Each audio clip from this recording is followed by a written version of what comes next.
The views expressed on the previous programs are those of the host, guests, Don't and be so callers, sure, and Joe. do not reflect those of the Everybody's Beasley Broadcast out. Group, its staff, advertisers, or No more agencies. George. You're listening to South Florida Sports Thanks, Radio. George. Bye-bye. WQAM, Miami, Fort George is Lauderdale. gone. Yeah, I like that. 560 WQAM presents The Neil Rogers Show. To talk to Neil, dial 567-0560 in Dade and Broward. In other counties, call toll-free 877-785-NEIL or pound 560 on your AT&T and Verizon wireless phones. The opinions expressed by Neil, his guests, or his callers do not represent those of WQAM management, staff, or sponsors. Now, The Neil Rogers Show on 560 WQAM. Neil, God.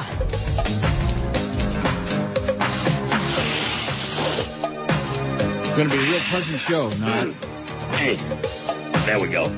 Hey, y'all, my name is Clarence Eugene Thomas, President Bush's nominee for the Supreme Court. And you know, there's lots of people out there that think just cause I smoked a little marijuana when I was in college. Yeah, there wasn't nothing but a pen joint. Well, maybe a cigar-side joint. I don't remember, y'all. That they don't think I'm fit to be on the Supreme Court. Hey, I got the munchies. Let's do this quick and get out of here. I want to set y'all straight. When I start reviewing the law, I don't just review the law. Hell, y'all, I be toking. And I toke it to the east, and I toke it to the west, and I toke it while I look up Sandra Day O'Connor's dress. I be toking. Let's go burn one, y'all. Yeah, burn this 10:01 at 560 WQAM. So we tried to tell you, we tried all week long to lay on to you what was going on here. And a whole bunch of you, oh, no, we know this is just part of the old shtick, and this is all just quit milking all of this. Flea is with us today. Yep. And Flea would like to share with you all the cash he's getting paid to do this extra duty on this show. Yeah, which would be zero. Oh! Yeah, the big... Oh! See, I find that just incomprehensible. I thought the same thing. The fact that anybody would say, you know what basically it boils down to? They're saying that producing the Neil Rogers Show is worth nothing. That's what they're saying. Well. Now, do they have to make you an offer you couldn't refuse? In other words, the extra pay is zero and you will do it. Right. Or, bye-bye. Kind of like that. You know, it's one of those situations where, if another wave of cuts come, Yeah. Who could be next in line if you don't do it? Who's going to wave bye-bye next? Right. Well, here's a message from George to the audience that he emailed me this morning at 8:54 a.m. He says, I've been getting a lot of emails I still can't send from my phone, and the computer I used at the station isn't hooked up yet. I don't know when I'll have time to connect it to respond to all these people who are saying some really nice things. I'm using the webmail feature of the account to write this and respond to the emails that come in from this point on, but the older emails are on the other computer. I don't want people to think I'm ignoring them. I'll be sending a generic thank you back to many of them as I possibly can soon as I get that computer working, but I don't know when that'll be. Could you please thank all these really nice people for me and apologize for not being able to get back to them sooner? Thanks, George. How do you like that? That was a nice. Real mensch. Yeah. So thanks to all you nice people for all the stuff you're sending to George, because he won't be on the air here no more.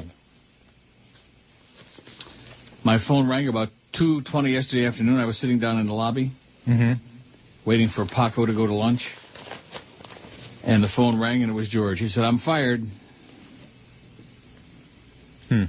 Yeah, he sent me a text. At 2 o'clock, Joe Bell and Clarence cornered him in the hall on the way out of there, I guess, ushered him into Clarence's office, and Joe shook his hand to tell him how much he likes him and how much he appreciates his work on the air, but it's, budgetary cuts. Cut. I think they ought to shut the damn thing down. Look at all the money they'll save then. Just pay off the people under contract, not to mention anybody by name, and shut her down. Get her done and shut her down. Look alive, Marino. If I ever see that again, I'm going to kill somebody. I don't know why. That just bugs me. You know the spot I'm talking about? Yeah. Look alive, Marino. Yeah, and do they have to show the food news commercials? It makes it look horrible. Now stop. Sorry. See, we're just starting, and already in the first couple minutes, you're like digging a grave for yourself. I'm negative. I know. I'm sorry. Maybe that's one. No, it's not got to do with negative. It's got to do with dollars and cents. Maybe they advertise on the station putrid system. I don't know. But you do have a good point. I've said that many times. If you can't make it look good and really edible and yummy on TV, then how can it be in person? Yeah, and don't show it at least. Jesus. God, let me just use my imagination of how pot roast from a box looks like, you know? Stop and think about that. How does pot roast in a box look like? But at any rate, look alive, Marino. Come on, Danny. Tommy in Miami says, I've been a loyal listener since my early 20s and now my 40s. I've heard the management battles over the years, but this one, boy, sure shines a light on incompetence, bulldoggery, and I'd say target practice on a personal level coming from management/ownership. Neil, I'll still be listening to you, God. Oh, you're the one. Thanks, Tommy. He's the one that's still going to be listening. But come summertime, I don't know what I'll do without that George if it comes to his firing. Well, it did. Talented, young at heart, well-read, well-spoken, current on pop culture, outspoken on local and national issues. Sorry for the suck-upping wording. The Neil and George camaraderie will be sourly missed. Yep. You are all beacons, man. Salvation in the sucking whirlpool of sports all day, every hour, every radio station, says Tommy in Miami. Amen, Tommy. Thanks. Boy, it is so hot in here. I'm going to have to crack a window. The AC goes on later today, though. Boy, thank God. It's the only way I'm going to survive. Here's one from Mark. Dear Neil, dear George. I just returned from living in Holland, and this is the first thing I did after going through withdrawals. I was putting on your show. It's been the only salve to the lunatic journalism and madcap reality I know is America. By the way, how's that swine flu thing coming? I think it's over. Oh. People aren't dropping like flies? No. We're not all going to die by the end of the month? Mm-mm. George, thank you for making the Neil Rogers Show complete, though it's beyond my control to have Joe Bell subjected to extraordinary rendition. You've become a top-notch radio talent. I hope you remain with the field. I look forward to your future success and tuning into you again. All the best, Mark.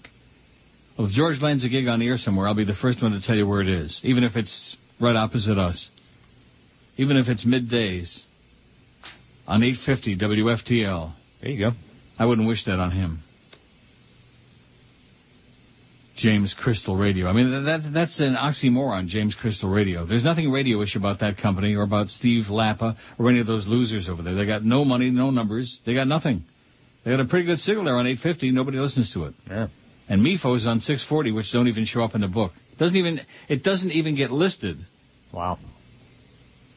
That means like that. A lot of those shows going around in this market now. A lot of crap.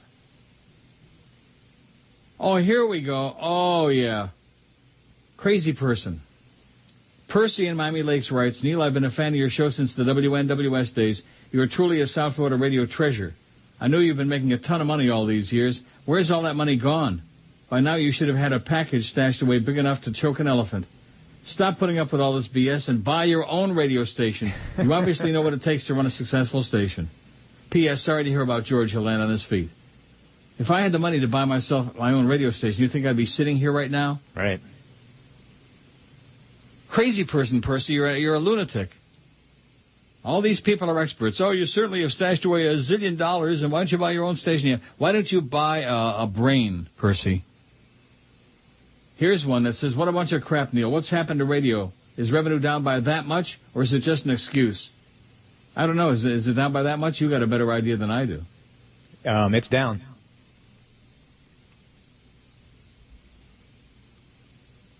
Well, what kind of an answer was that? I don't know what percentage it's down. I know in some, I think, was it Lincoln Financial said they were down about 30%. Yeah. But this company turned a profit in the first quarter, $8,000 or something like that. I know. Could make more on the street corner. Spare some change, mister? Get a nice big tin can. Put the Beasleys out there. Put Carolyn out there on the street corner. Spare some change, mister? Have a nice day, eh? Robert Pauley's dead. Well, I tell you one thing, the emails sure aren't pouring in today. No. Neil at neilrogers.com. They are not pouring in. I'm sure you'll get some good hate ones later about me.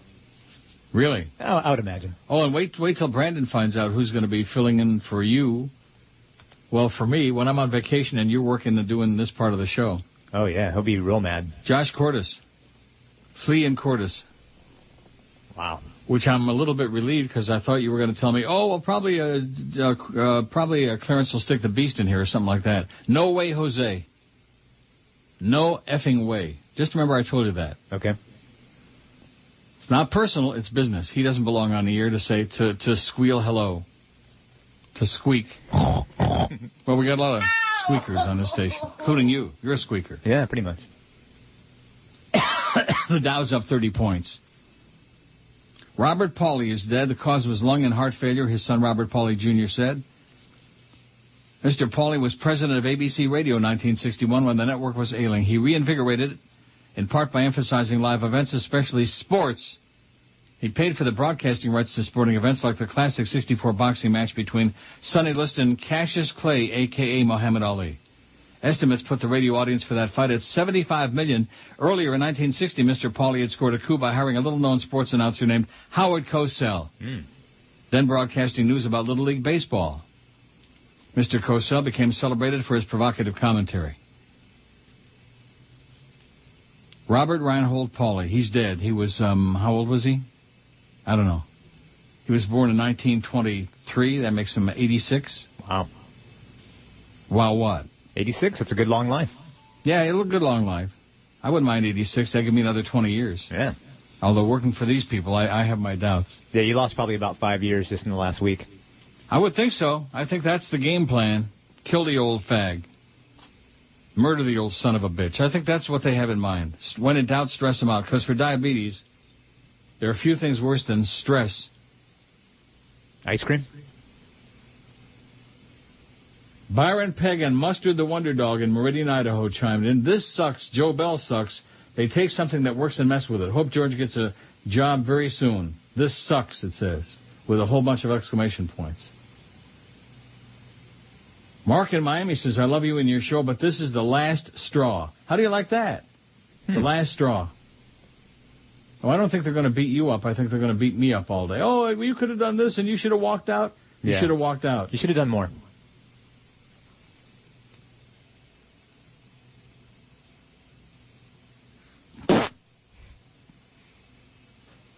P.R. Ralph says, I'll miss George, but I'm a loyal listener for 15 years. I'll see what happens in the summer. And now George will hang with your useless agent Norma Jean Kent and smoke together since George has no money for it. Because a friend with weed is a friend in need. And again, we'll see this summer issues and the numbers, etc. Yeah, we'll see this summer. Yeah. What does that mean? I got big shoes to fill. Fursky, yes you do. Yeah. Fursky says, I just don't even know what to say. I feel like a good friend has left. This is just a shame. Keep your head up. Sorry, George. Good luck, Flea, it says. Well, there you go. Good luck, Flea. That's nice. See, these people that are writing about the ratings and George did this and George did that, obviously they're right, but they don't understand. They don't care about the ratings. This isn't about ratings. This is about being niggardly, if I can say that. Can I say that word? I think so. Niggardly. Yeah. Cutting and cutting and cutting and slicing and dicing and chopping to the point where they haven't got money for anything. And if they're in such dire straits, I say shut the damn thing off. That night they got like a 0-point-something share. What is it, 0.3, something like that from 7 to midnight? Shut the thing down. Shut her down, baby. Get her done and shut her down. And look alive, Marino. You're listening to Neil Rogers. Well, here we go again. On South Florida's Sports Leader, 560 QAM. Neil Rogers got. New at GM, the groundbreaking bankruptcy 0% finance deal of a lifetime. Get a sleek new 2009 GM car for 0% financing. Pay for only 3 months, then our credit department will be wiped clean along with your debt, and the car will be yours to keep. The new GM bankruptcy 0% finance deal. We're all going under, so lose the ethics and come grab some great while the inventory lasts. 10:18 at 560 WQAM. Here's Tom Jicha, although this isn't the real one. Okay. This is the fake Tom Jicha. Well, I know. It says, I'm posting this. Neil lost his longtime producer of 19 years, Jorge Rodriguez, who was let go from WQAM yesterday. Neil's new producer is Flea Feldman. WGM General Manager Joe Bell says George's release was economic-driven.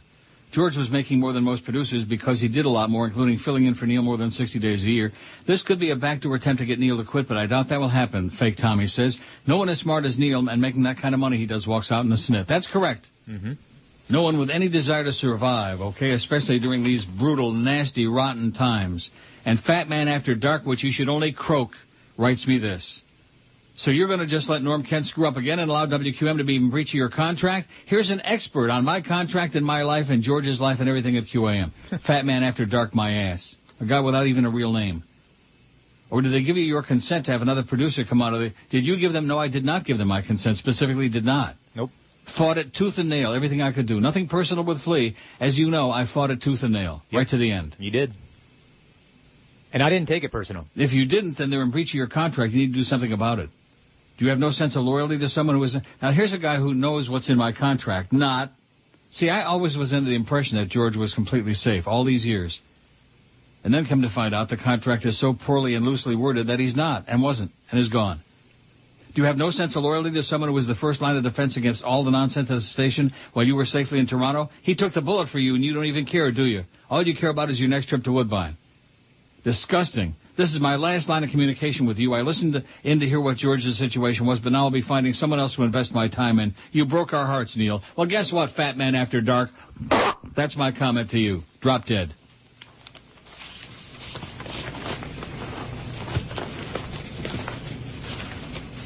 I did this, I didn't do that. What the hell does he know? It's a radio show. What the hell does he know what went on behind the scenes? Nothing. And how much crap I went through and how much grief and service and screaming and gnashing and yelling and carrying on and how many phone calls and et cetera.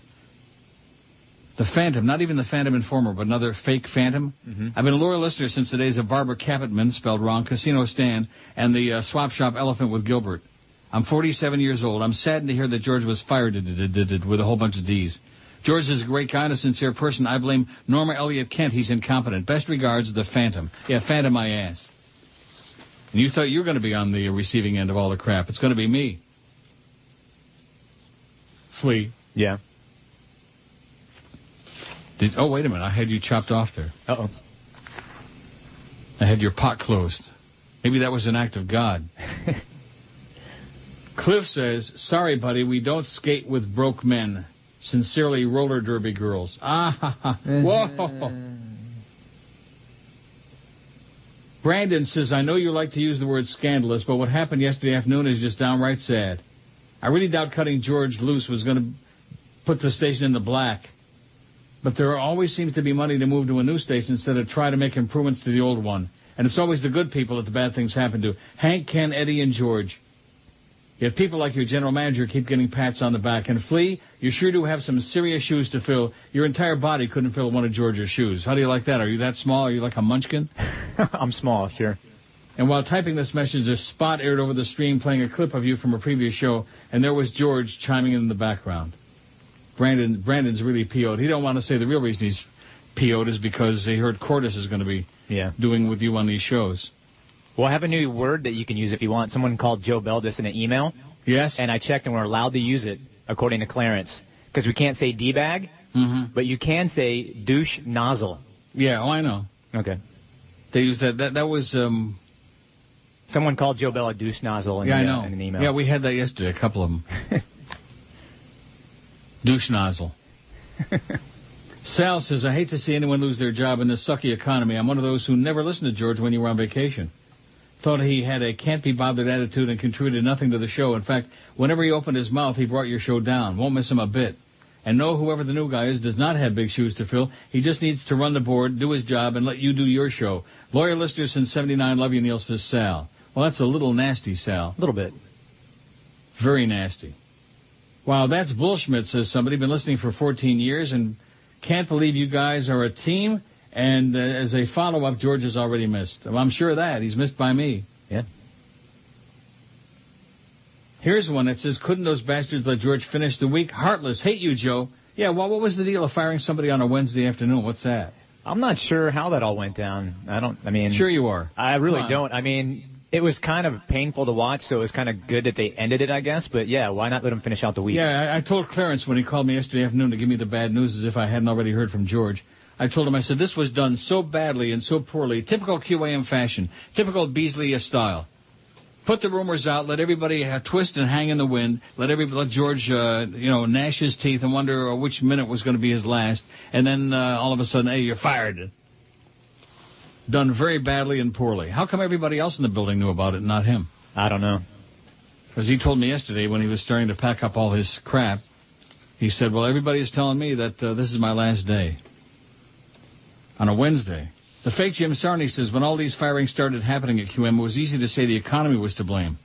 Now, after round 2, round 3, and round 4 cuts, etc., I started to wonder.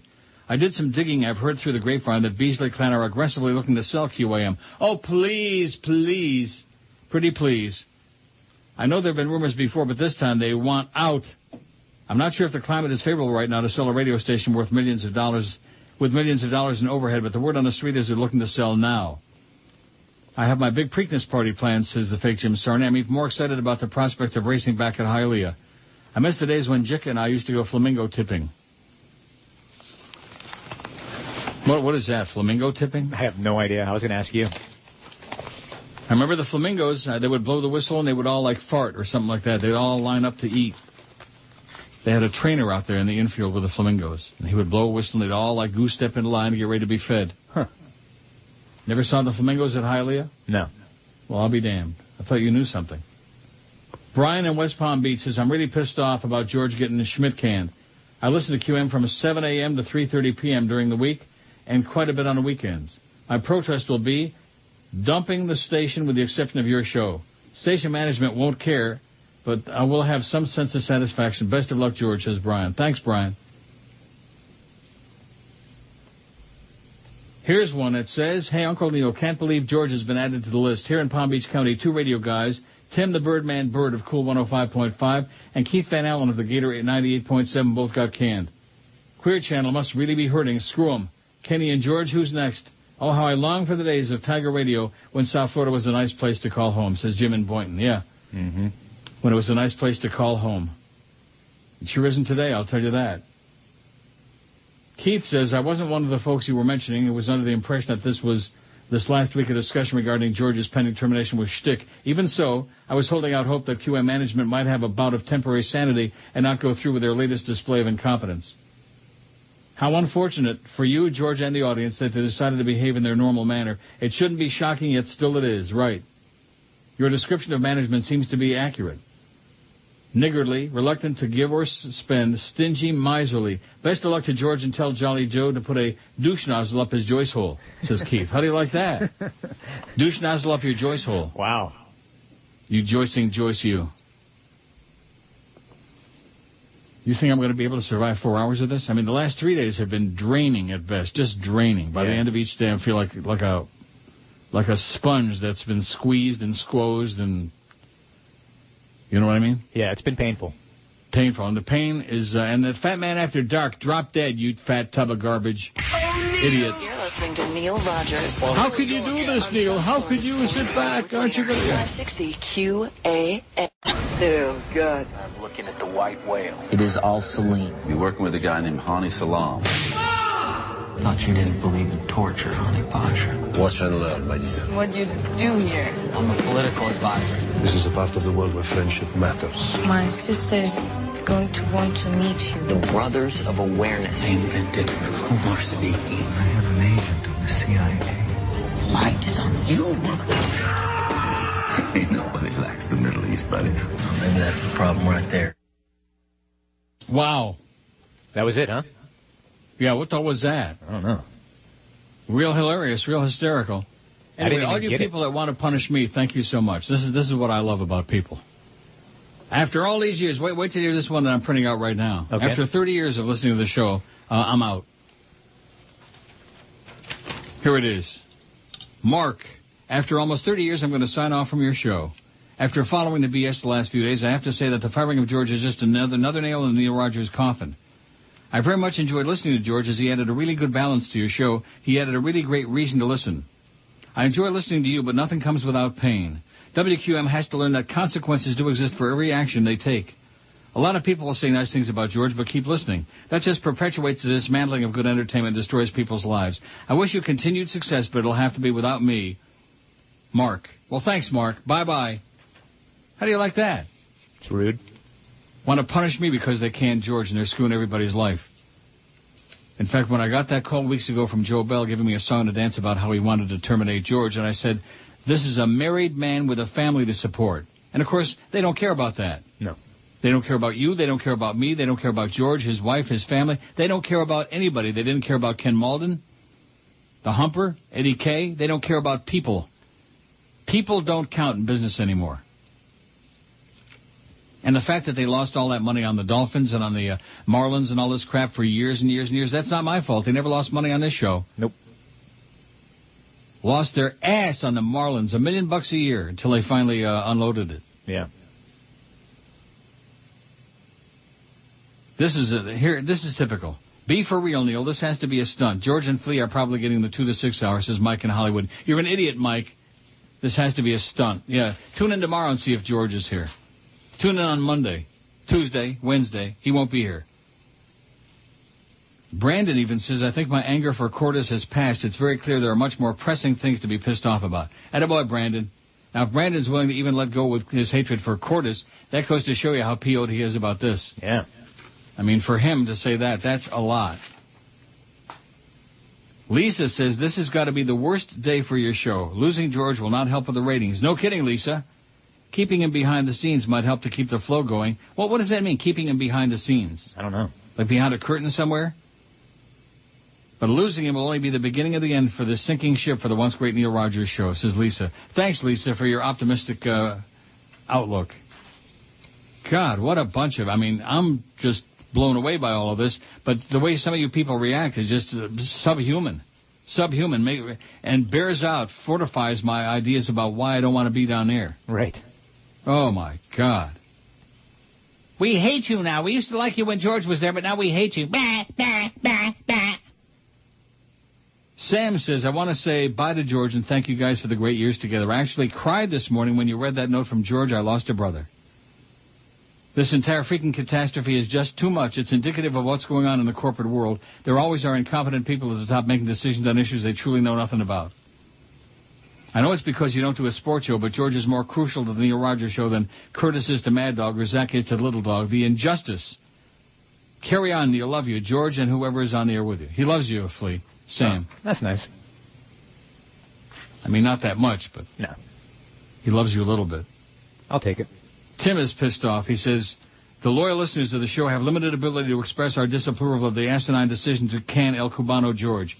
If we boycott the show, we don't hear you and hurt the numbers. Perhaps we can boycott the show when they play those ponderous tapes. There aren't going to be any tapes. Let me tell you that right now. Just remember I told you that. Is there any discussion about playing Best of Neil tapes? No. Good. And there won't be. Nope. How about putting 790? How about 790 putting a woman co-host on midday? Well, we aren't on 790. No. Even if she's good, I can't tell because nobody can stand to hear a woman's voice doing sports, says Peeve Tim. He's talking about their morning show, I guess. Yeah. Have you heard it? Yes, I have. And? It's not good. Really? I find it very boring. What a shock. Yeah. You find it boring? Very boring. Even with Jorge Sedano on there? Nice guy, don't like his show. Oh. And what about Catherine Fernandez Schwartz, whatever her name is? Yeah, Crystal? she doesn't say much. Crystal Fernandez. She doesn't really say a whole lot. She looks okay, though. I saw her on the website. She looks all right. I see. So that's supposed to get him some audience, in fact she looks okay? That works well on radio. Oh. That's what I heard. Yeah. Here's one from David. Okay, I've had enough of this crap. I listen to both stations. I'm sick of all this budget crap. 790 getting rid of Zaslow's show, the only decent show they had. Wow. Now George getting canned on Neil's show. Rather than going out of the business, seems only one answer, even though you hate each other like poison. You need to combine the two stations, and here as the new PD is your new lineup. Steve White, 5 to 10 a.m. Guzio, 5:10 to, 5 a.m. to 5:10. 5:10 to 5:20. Big O, 5:20 to 6 a.m. Joe Rose and George Sedano, 6 to 10. Neil and Zaslow. Zaslow will fill in for Neil in the summer, 10 to 1. 1 to 4, Mad Dog and Zaz. Man. And Levitz from 4 to 7. Levitz? Levitz? Levitz. Somebody called him Levitz one time on the air. Who's that? I think it was Gene Simmons called Levitard Levitz. Oh, Levitz. Yeah. 7 to 5 a.m. Who cares? Both your signals suck and no one can hear it anyway. You can put Dolphin Destroyers with Kimba Bocamper and Armando arm wrestling for 2 hours. This will start next Monday. Enjoy your new jobs. David. Very amusing, David. I'm sure to you, not to us. Here's one that says, Flea, you son of a bitch. Wow. Yeah. Oh, this is Chronic Jason. Why would you take this part-time job for no additional money? If it was to keep your self-employed, I guess I could understand, but I would hope you're aggressively seeking new employment. Are you aggressively seeking new employment? Yes. You are? No. When you agreed to do George's job for free, you might as well have pushed George down the stairs yourself. Didn't you realize that by taking George's job for no pay guaranteed that George would be fired? You don't have kids? Did you need your crappy job so bad it was worth it to sell your buddy George down the river? George is a married man with a family to support with a sole income. How do you sleep at night? Do you feel good about yourself? Look deep inside yourself, and you really think you've made the right decision? Have a good life, you piece of joy, says Jason. Wow, he's angry. Pissed off. Yeah. At you, Flea. Gene from Sebring sends one with real teeny tiny type. So tiny I'm going to print it out. It's a sad day. Feel like we've had a death in the family. We had the death of Ken Malden. Jimmy says, I'll miss George, but he'll be okay, and so will you. Loyal listener since 1990. Sent via Crackberry. Thanks. Isn't it funny how people are fine saying, hey, Neil, it's no big deal. Why don't you shell out $50,000? Or, hey, Lee, why don't you just quit, get fired, to save George's job? Real easy for them to say. Yeah, why don't I walk out? That was the one that really got me. Why don't I walk out and destroy my own life? So right. Misery loves company, Right. That wasn't going to save George's job. No. Why don't I walk out and screw up my own life? Some of you people are insane. Let's see how fast they would walk out to save somebody else's job. Right. Especially during these times in which we live. No, you could have done more, Neil. You could have done more. You and Norma should have done more. There's nothing more that I could do. I exhausted all of my resources, and George, for one, knows that. Oh, Neil! You're listening to Neil Rogers. Well, here we go again. Well, congratulations. Get a life. Hey, kids, it's me, the disease clown. If your parents are afraid of vaccinations and are forcing you to attend chickenpox parties for early exposure, tell them about me. Only I, the disease clown, makes balloon animals, plays games, and provides early exposure to most serious diseases. You see, kids, as an intravenous drug user for over 12 years, I collected classics like the measles, meningitis, hepatitis A, B, C, the clap, syphilis, and I've been trying real hard to get the swine flu. I also have HIV, which you won't catch. We probably won't need to share needles in the first party. Whoa, did I say that? So kids, have your parents hire me, the disease clown. I can make it a party to last a lifetime. I wonder if the disease clown is kin to the ass clown, do you think? It could be. Or the douche nozzle. 10:44, 16 before 11 at 560 WQAM. We got Orlando at 2, big dog, a mad dog at 4, whatever dog. Hurricane Hotline at 7, one of the worst shows in history. 8 to 9, it's High School Gridiron Report, and 9 to 11, it's DA with his numbers. Well, you know what? That schedule is not right. Really? Because Hurricane Hotline played last night, actually. They moved it for some reason. Yeah. So what's on at 7? 8. It'll be the, I guess, just the High School Gridiron Report. And after Dolphins Tonight. So Dolphins Tonight will go 7 to 8. Oh, Dolphins Tonight. That's the show I was talking about. One of the worst in history with Kimba Blowcamper. Come on, it's got a 0.5 share. Yeah. Mike says, I can't believe they let George go and the Big O is still on the air. Typical corporate garbage where the people making the decisions are clueless. For sure, this summer the ratings will be in the toilet. Good luck, George. You'll be missed, says Mike. Dave says, Neil, have you taken a look at the Florida Bar website lately? Are you aware your attorney is listed as a criminal law attorney, was suspended back in 2002? Yes. Perhaps it's really time to get rid of this guy, as the fallout from firing George will be far-reaching. The fallout from firing George is going to be far-reaching. How do you like that? What does that mean? Can you explain that to me? I don't know. I just hope that everyone writing in who's saying that they will no longer listen to QM and is boycotting the sponsors actually follows through. George had a loyal following down here. I hope to hear him back on the air soon. Mm-hmm. Hey, Norma, if you're listening, time to take your picture off your website. Your face is pink, and you look like an idiot. Keeping it real from a long-time listener, it says, Dave. Well, thanks, Dave, I guess. Blackie says, it's not a good morning. No kidding, Blackie. It's bullshit what happened to George. He'll be missed. I'm not mad at Flea. He had to do what he had to do. I'm sure Joe Bell threatened to dump his ass if he didn't agree. Did he threaten to do something to your ass? No, nothing to my ass, no. Oh. How about the rest of you? Well. As far as flamingo tipping, I'm sure it's the same as cow tipping. It's when ass clowns push or tip them over. The rednecks in Davie are famous for it. I'm with you on the Blackhawks, but for different reasons, says Blackie. What different reason could there be? I don't know. Unless you're really a Blackhawks fan, which I'm not. I mean, when you get down to the playoffs, if you're going to have any interest at all, you have to. And, boy, the Penguins sure blew out the Capitals last night. I turned it on. It was already 4-0. They hadn't even dropped the puck yet. It was already 4-0. Yeah, that was a whooping. They laid an ass-whooping on the Capitals. And I'm expecting to see some hockey on here, and I'm seeing some commercial, and people are, like, rolling around on top of each other. What kind of crap is that? Pittsburgh 6, Washington 2. Bad. I got to get that window cracked open, or I'm going to die here. How hot is it there? Outside? I'm not talking about how hot it is outside. I'm talking about inside. Stuffy. The AC don't go on until, like, later this afternoon.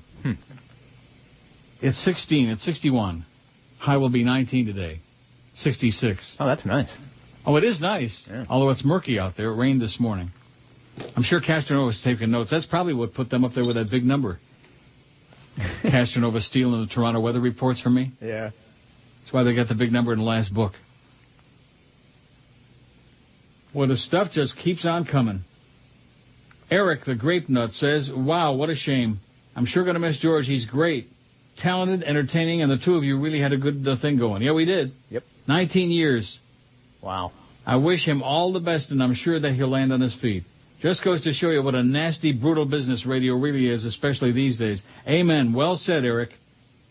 While working as a sales hole for the original light bulb of Broward WFTL in the late 80s, I was hired, fired, and rehired in one day as the station changed regimes and formats. Anyhow, here's wishing you the best and keep up the good work. Hopefully, we'll get a few George spy reports so we'll know how he's doing. In closing, other than you, WQM can kiss my ass, says Eric the Grape Nut. Thanks, Eric. Oishmoy Jew says, I think we all knew the George deal was a foregone conclusion. I'm sure they could have found another job for him if they wanted to. George was a loyal employee and got kicked in the teeth for it. I hope he got a halfway decent severance package. I don't know. He didn't tell me how many weeks. It was in his contract. Yeah, I don't know. How many weeks they had to pay him off to go away? I have no idea. Is it Flea or Flea with an A or an E? Maybe it'll be Flea soon, F-L-E-E. That's what it is. So. Anyway, it's not his fault that George got the boot. Hang in there, Flea. In 18 years, you'll get the big one buried in your backside, just like George. Now, even I have less of a life, says Oi Shmoy Jew. Oi Shmoy. Here's one that says, and this is Jimmy, even Jimmy, a listener, knows, with a town with such bandwagon jumpers, why do we need so many sports shows on the radio? I don't get it. We don't. We don't need them, and nobody's listening to most of them either.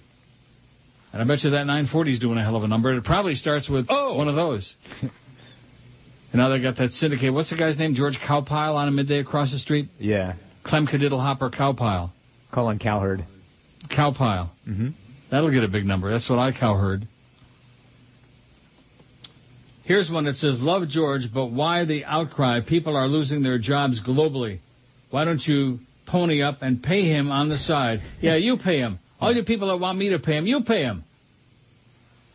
Get a fund. Pay George's salary. We'll bring him back. Hey, we could do that. Yeah, that's right. Why don't I pay him? I guess I'm supposed to pay everybody. Why don't I pay him on the side? Here's Sam. I've been listening since the early 80s. I'll continue to listen, but when you go on vacation, I will not listen. 2 years ago, I was sent a diary. I'm your target audience. I had QAM all over that thing. I only wish they would send me another one this summer. I thank George for his entertainment, his upbringing under your wing, made him unique, and your station and will not be replaced, whatever that means. Thanks, Sam. A little bit hysterical. Here's one. What the hell's the matter with you? You're a millionaire and you're too cheap to put the AC on before noon? Oh, my God. Are these people insane or what? The AC is not available in my building, okay, and I'm not a millionaire. The AC is not on in the building. As desperately as I want it and need it, it's not on. It's either the heat or the AC, and they're in transition mode. Later today, they'll finally turn the damn AC on in this building, in this stuffy, insufferable building. I'm too cheap to turn the AC on. First of all, I don't pay the damn electric in this place, so what difference does it make? Nice. Crazy people. Crazy, sour. Bah, bah, bah. Like we don't have enough source going on here already?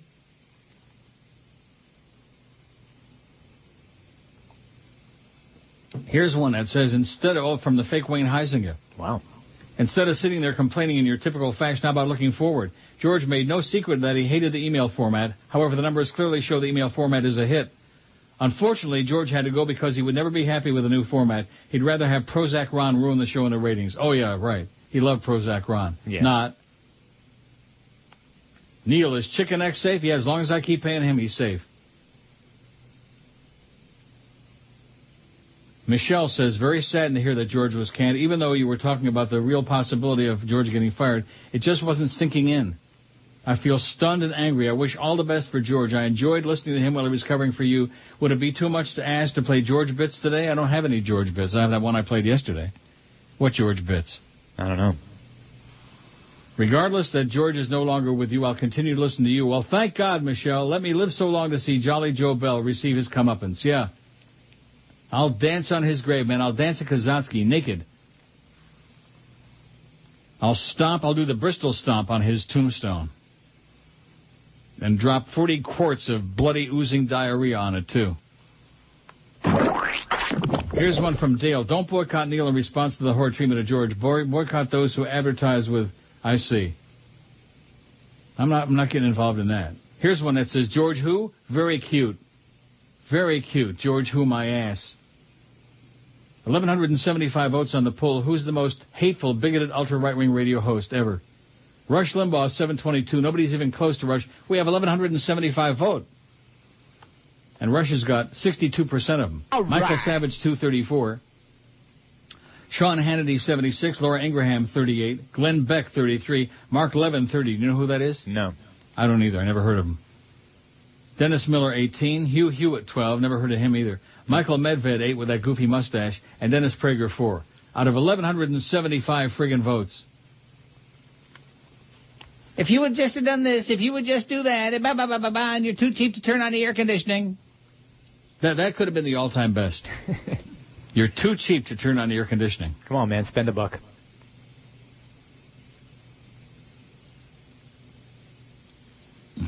Schmuck. So, now, did you see George yesterday before he left the building or what? No, because I was at a meeting. I had a 1 o'clock meeting. Oh, so. Another one of your meetings? Yeah, I had 2 yesterday. Mm-hmm. Was this the meeting where they were discussing how deep to stick the knife in George's back? No, I was actually at the booby trap. The booby trap? Yeah. Doing what? Talking about maybe doing some promotions with him. How do you like the fact our sales mangler came in this morning? Yeah. And asked me about a couple of spots. How do you like that? That's kind of crazy. Now that George is gone, they don't want to lose that business. I thought that one of the nicest emails that came in all day yesterday was the guy from High Life Cafe, Chuck. Oh, yeah, they're good people there. Good people, great food, and they love George. Yep. Yeah, and at least he's got a bunch of places he and the family can go eat free for a while, till things settle down, till he gets that hopefully big job. Yep. And can hopefully jam it down Joe Bell's throat. Oh, Neil! You're listening to Neil Rogers. This is the Neil Rogers Show. You fairy. This is your brain. Any questions? Here we are in the middle of the NBA Finals. Round 2, Game 3 of a testy battle. The Celtics, Houston, and Lakers, and Hawks, Nuggets. So many games, it never ends. You can still lose and play again. These championships, the best of 7. Although I know it will not end. How long, how long, how long, how long? They go on and on and on and on and on and on and on. It's the final, no more playoffs. One more round now. It's my breakup. This is stupid. And it drains us. Hear us fishing. Can you blame us? Here we go now. To the final.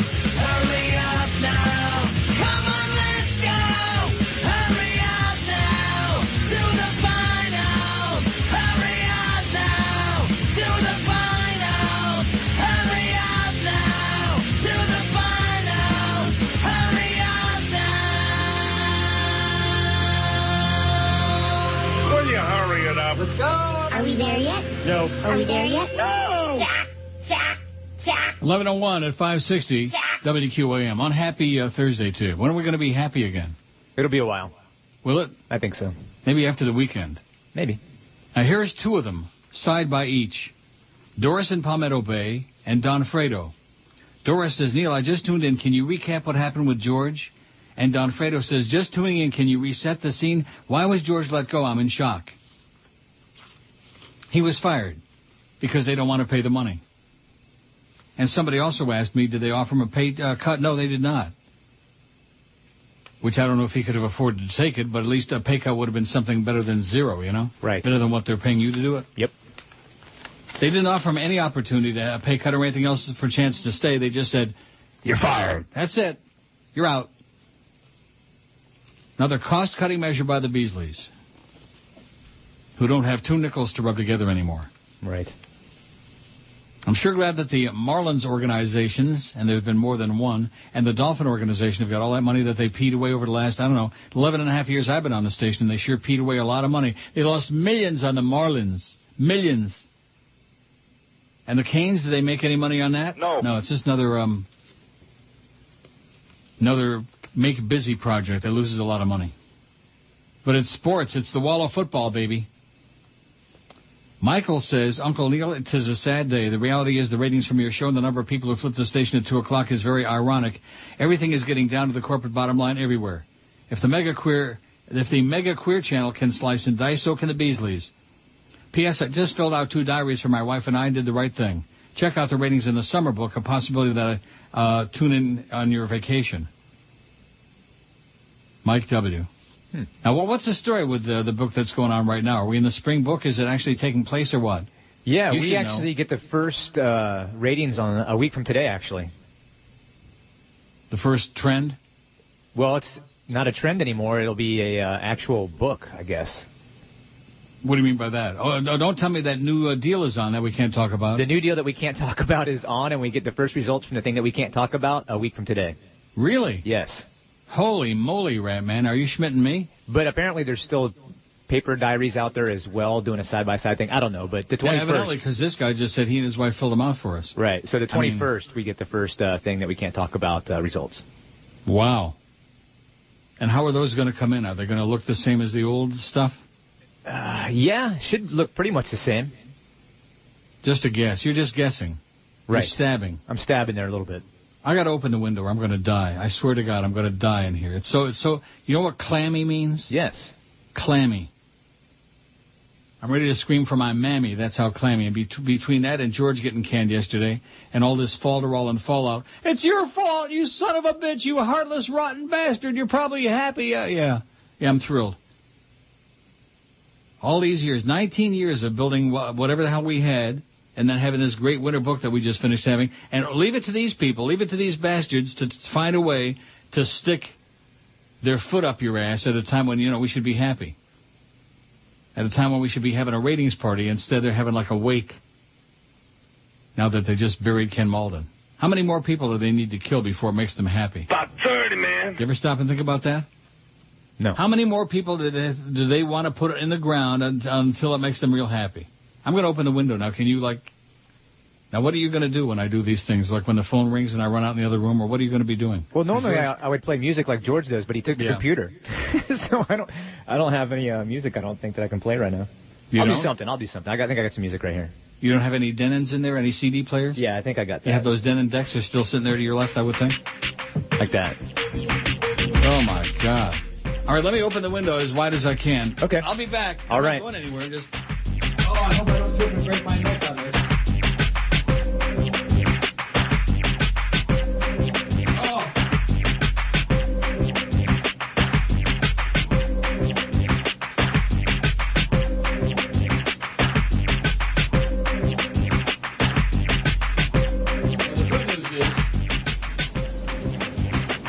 There's good news?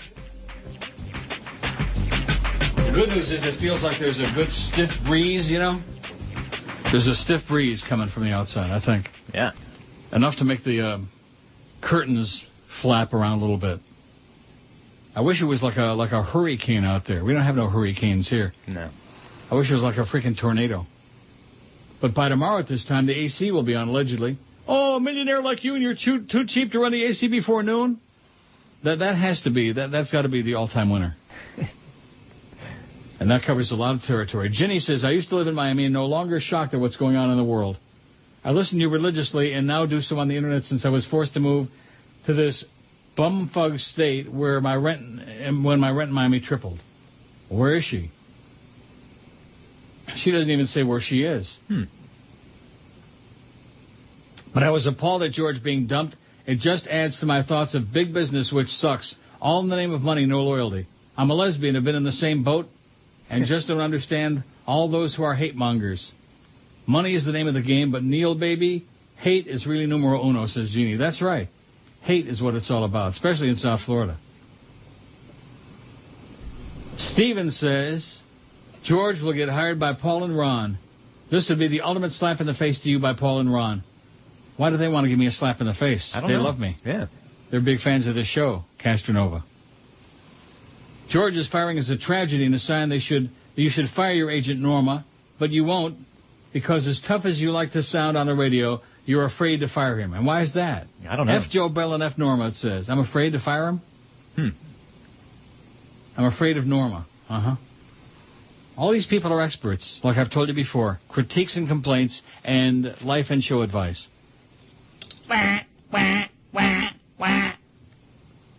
I'm afraid of Norma Kent. That's amusing at best.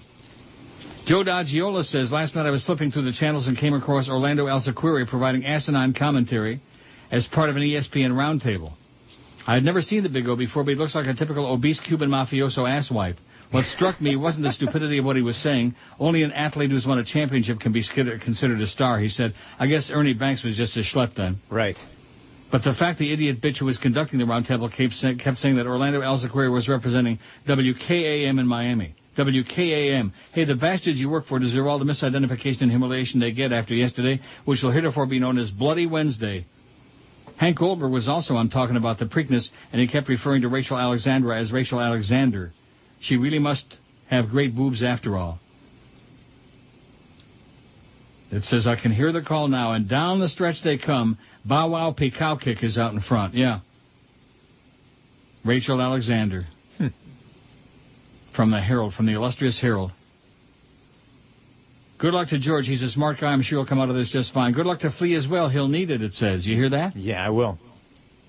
And good luck to you. You only have 9,557 more emails to read excoriating you for not paying George out of your own pocket. Why not organize a telethon or bring back the Best of Neil CDs with the proceeds going to George? Jesus effing Christ. By the way, is there any truth to the rumor that Paul Harvey Jr. sent Jolly Joe a bouquet of flowers to thank him for firing his direst enemy? Paul Harvey Jr. needs to join the real Paul Harvey in hell very, very soon. Get a check and send it to George, says Joe D'Agiola. The first sign of evidence that WQAM will pay for what they did to George, it says. WKAM. There's Nancy Pelosi. Ba-da-beep-ba-da-boop-ba-da-ba-pa-pa-pa. Can't stand that bitch.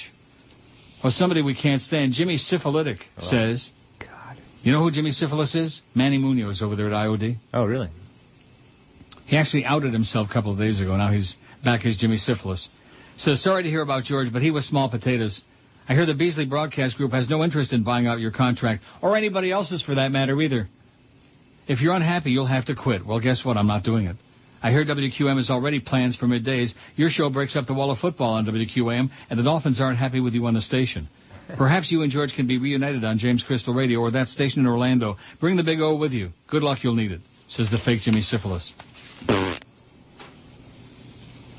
Lisa says, Neil, I'm surprised you were unable to keep George's job. I love the Neil Rogers show, but I'll click my radio off after I tell WQM the Beasleys they can go to hell and have not lost one listener but a multitude of us. Love you, Neil, but this is about what's right. Nick and Marty from Batavia. How do you like that? Nick and Marty from Batavia are going to stick it right in my chute. Where? You know where. Rectum. Stick their collective feet inside my body. Ray says, Ray D, Chronic Ray says, all I can say about George's firing is what the F. I also will not listen to tapes. A program needs continuity to draw people back. I'll be back when you come back from vacation. Hang in there. Am I going on vacation anytime soon? Next month I got a week, and then we go to the summer schedule. Yeah. Yeah, what? In June, I think, right? You take a vacation? Yeah. And then when I come back around the 20th, then we go to the Tuesdays and Thursdays only for me, and you Monday, Wednesday, and Friday, you and Cordes. Yep. How is it that he can do all that extra stuff now, too? When George was there, he could barely ever show up. You got some kind of a pipeline to Cordes? Maybe you're paying him, slipping him a few bucks under the table. Yeah. I have so part much of your money. big salary. Yeah, just laying around. I just never heard of such a thing. I mean, what kind of a deal have you got there? A crappy one, apparently. I mean, when you were hired to come there, how many jobs did you agree to do for the same amount of cash? I was hired as the promotions director. Yeah, and then you became assistant PD. Right, after they let Allison Turner go because of budget purposes. Budgetary, yeah. So I took on those added responsibilities for no additional money. Wait, I'm sorry. For a pay cut, actually. Really? Yeah. And then now I'm doing this for no additional money. It's a good gig. Wesley in Lakeland says, if they could, the Beasleys would try to enforce a non-compete against George. Let's all hope this somehow turns into the best break George ever got. Let's hope, but I doubt it. But for us listeners, this can't be bent into good news, says Wes in Lakeland. Terry says, George wasted nearly opportunity that you afforded him. Do you understand what that means? No. He wasted nearly opportunity. He could have been great. He could have been the next Neil. But he peed it away with his burps, farts, and snot agenda. Oh, this is just a repeat of what we had from the same idiot before. It says, so the spick is dead, long live the flea. And, Neil, most of us out here are hoping that you are their crosshairs next. Wow. And so the fag has no clothes, especially with Norma Kent as his lawyer. And the only reason I'm still listening to you is because I hope I hear them canning your Toronto-loving ass while I'm listening. Terry from Boca. Well, screw you too, Terry. Yeah. Josh Cordes says, now that Neil is gone, or that George is gone, how much will you be sending me when I work the board over the summer? Flea, do you want me to start booking the roller derby girls and sign language instructors, or should I wait? Just wondering, Josh Cordes. How do you like that? Your close personal friend Cordes. Yeah. With a shot. Oh, Barry Jackass says, you asked me to look into WTKS-FM's and Clear Channel Orlando's interest in your show. I reached out to Linda Bird, who's the vice president of programming for Clear Channel Orlando. She responded via email that you were on their short list, but didn't go further, as I don't represent you. So the short answer is they appear to have some interest in simulcasting your show. Really? Yeah, my new agent, Barry Jackass, the fake Barry Jackass. Shirley says, I'm so sorry about George. Hopefully he has some legal recourse. He doesn't. I know you did everything you could. Yes, I did, but the jury's still out on Flea. If he's really trying to stab him in the back, as rumor had it. Will he still have access to the email through your show? Yes. If not, could you provide one where we can contact him? Right there on george@neilrogers.com. And thanks for the $40 that you gave to George, Shirley. In fact, maybe you can dig up a whole lot more now. Oh, He'll show up at Gulfstream for a big bag of money. Well, here we go again. On South Florida's 40 Reports Later, 560 QAM. It's kind of like it was like do it yourself. You know, furnished the studio, and Jeff Cohen from Pizza Loft brought us the first TV set that we had up there, which they did replace when it finally blew out. And a satellite dish was donated by somebody, all the stuff that was in there. Wow. Oh, my computer's frozen up. You know what I'm going to have to do, don't you? Reboot? Reboot. Well, hold the fort for like 10 seconds. Oh, too old for this, man.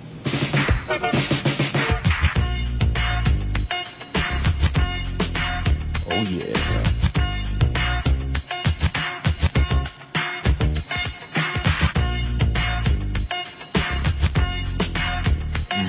Okay. That's a medley of the music you got there? Yeah, pretty much. For right now. Well, what are you going to do without a computer in there? Aren't they going to get you one?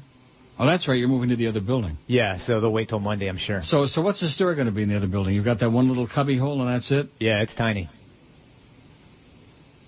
What about the cubby hole? That's small, too. Wow.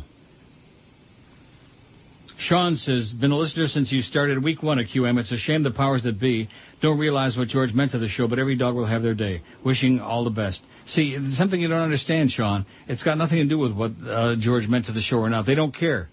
They don't care. Am I right? Yes. They don't care what George meant to the show. All they care about is they can blow him out and save that $70,000 a year, and that's it. Yes. That's all they care about.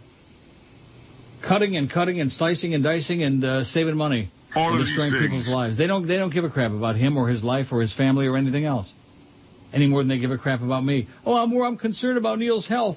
That was one of the all-time great lines. In fact, it's interesting how over these last 3 or 4 weeks, however long this thing has been filtering down, that the concern and the excuses on their part have been changing. The story's been changing.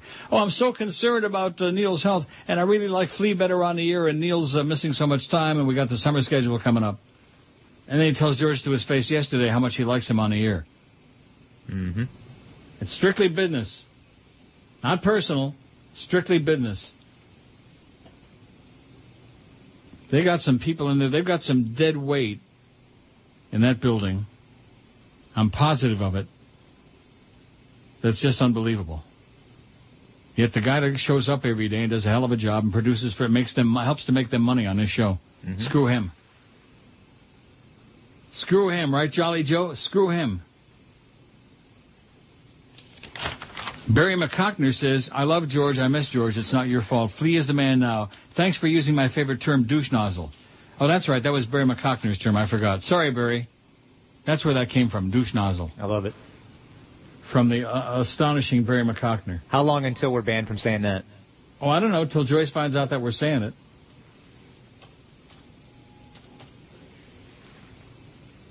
Now, do you remember that meeting we had on the phone, that conference call? Yes. That idiotic conference call. What more can we do to screw up Neil's show, whatever the hell it was? Right. Now, wasn't Clarence going to have some discussions with Joyce? Yeah, I was wondering where that went. Obviously nowhere. In the toilet. It went to the same place as George's job, in the toilet.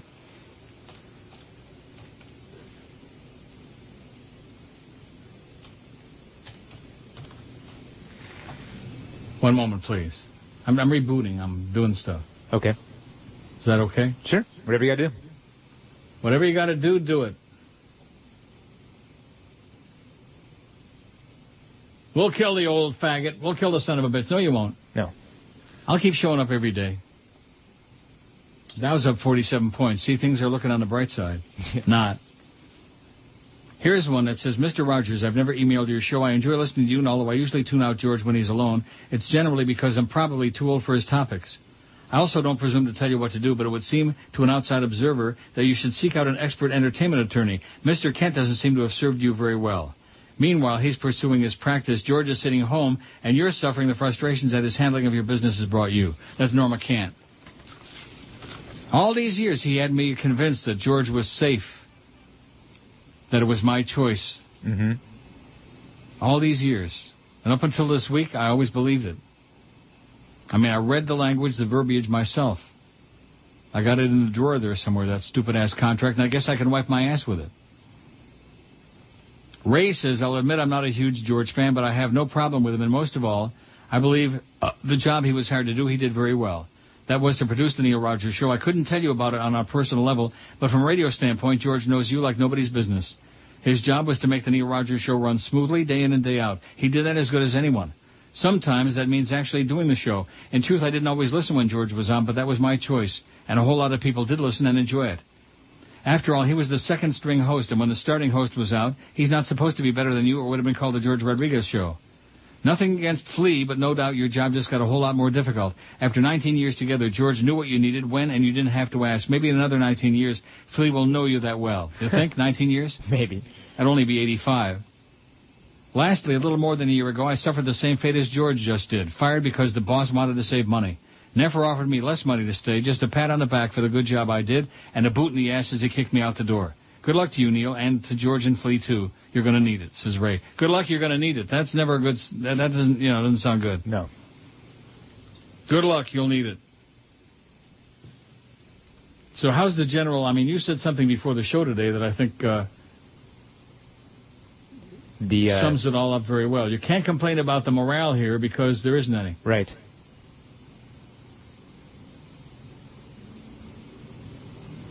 Here's one that says, Neil, you didn't finish the job. You should have gone after George like Al Neary did Fredo in The Godfather Part 2. Just kidding, Neil. I'm not a hater. Well, thank God for that. We've already had enough hate. Enough. George says, hi, Neil and George, if he's listening. I'm very upset about George's firing. He'll be fine, I hope. From personal experience, getting fired from a job you've had for almost 20 years is very tough. I've been in advertising all my life and been fired by the corporate a-holes in the past for no reason except hate and jealousy. Not money or ability, only hate. You can never win. I'm sending out a challenge to all your fans. I'll send George $100 U.S. and want to see all George's fans do the same. 1,000 poll holes, send $100. $100,000, not too bad. Wow. There are 10 people out there that are going to send George 5 cents. Okay, George from Montreal? You're talking through your ass. Post an address so I can send him a check right away. I love you, Neil and George. I've been a fan forever. I'll follow you as long as you're on the air. Can I buy you lunch, George from Montreal, not a frog? No, you can't buy me lunch. Oh, Neil. George from Montreal. Go to lunch, George. Here we go again. Who's going to give Ricky a blow? Way down south, where the mugwumps go to hang from trees and play banjo. You got some who own a station on newfangled radio. Now as North Carolina goes, Raleigh's a big city, you know, and that's where the Beasleys had to go for Jolly Riley Joe. You fairy. A new GM. He'll do what he can. Shake your hand like a friend, then quickly walk away. They had Joe go to 560 with ratings in the toilet bowl to get those flaming sport homos in order and control. And then so Jolly Raleigh Joe, a buckler and in the know, he lets Mo go, and here's what blows, gives Geldy his own show. He'll make a big change and rearrange. It's worse or the same. He hasn't done a thing for what goes on the air at 2. Joe don't have a stinking clue about a format that essentially blows sport hole radio. The GM of 560, Jolly Raleigh Joe. 11:33 at 560 WQAM. Grotesque Thursday to you, March 14th. Yesterday was the 13th. Did you notice? Yep. Unlucky 13. Unlucky for all of us. Maybe not unlucky for you now that you got this new no-pay job. Yeah, it's nice. Are you complaining already? No. Max says you were a great team. George was dumped on. He was dumped on. Schmidt upon. Here's one from the fake Joe Bell. It says you better quit your quipping about George. What is quipping? I don't know. Is that griping? Could be. About George? Or you'll be without a producer altogether and you'll have to do it all yourself. And there's nothing you can do about it. Your friend always, Joe Bell. Yeah. Now, there's no way Flea would abandon the show. How could you get fired from a job where they're not paying you any money? Do you ever stop and think about that? No, I guess. think that's one thing you've got is job security with this job. Yeah, I'm going down with the ship. And what kind of a comment was that? What? I'm just saying. That was almost as bad as you're saying that the 18 to 34 male number being tied for second with Power was crazy. Crazy good? What does that mean, crazy? Like saying that you don't believe it? I believe it. I just hadn't seen it in a while. Once upon a time, even on this station, this show had phenomenal demographics, spectacular numbers. Once upon a time. That's back when I could do the show. Yeah, Clarence showed me a book from 2001, and you had like a 10 share or something like that. Like right, that's right. Four book average. Who showed it to you? Clarence. Yeah. And what was he saying? How great the numbers were. Really? Yeah. On this show, Clarence was touting this show, my good close personal friend Clarence. He was. How did his wedding go? I don't know. I wasn't invited. You were not invited? No. Boy, that don't sound too friendly to me. No. Larry says, now that this happened, let's not cry over spilled milk. Oh, yeah, Larry, right. There was milk? All the hate emails aren't going to bring him back unless your shyster lawyer can prove a lawsuit. And Flea, bring your bass on your voice. Will sound more like a manly man, not squeaky like Goldie. Okay. Remember, life is short, says Larry. Well, what is that supposed to mean, life is short? I don't know. Life is short, so let's screw it up for as many people as we can while we have the opportunity. Is that what Larry's trying to say? I guess, and he wants me to use a fake radio voice, too, I guess. You sound, like you. Yeah, right. Kind of like the Sheik. Certainly not as squeaky as Geldy. No. Come on, Neil, you can do better than that. Wow. There you go. That's a little bit squeakier than you. Mm-hmm. Not a lot, a little bit. Just a little. The Sheik. Wonder what ever happened to that turd. I don't know. Frank says, sorry to hear about George getting fired. I'll miss him, but I'll continue to listen to your show. Well, thank God you're the one, Frank. You and about a handful of others. You're the only show I listen to on WQAM. If they lose you, they'll be the worst station on the air.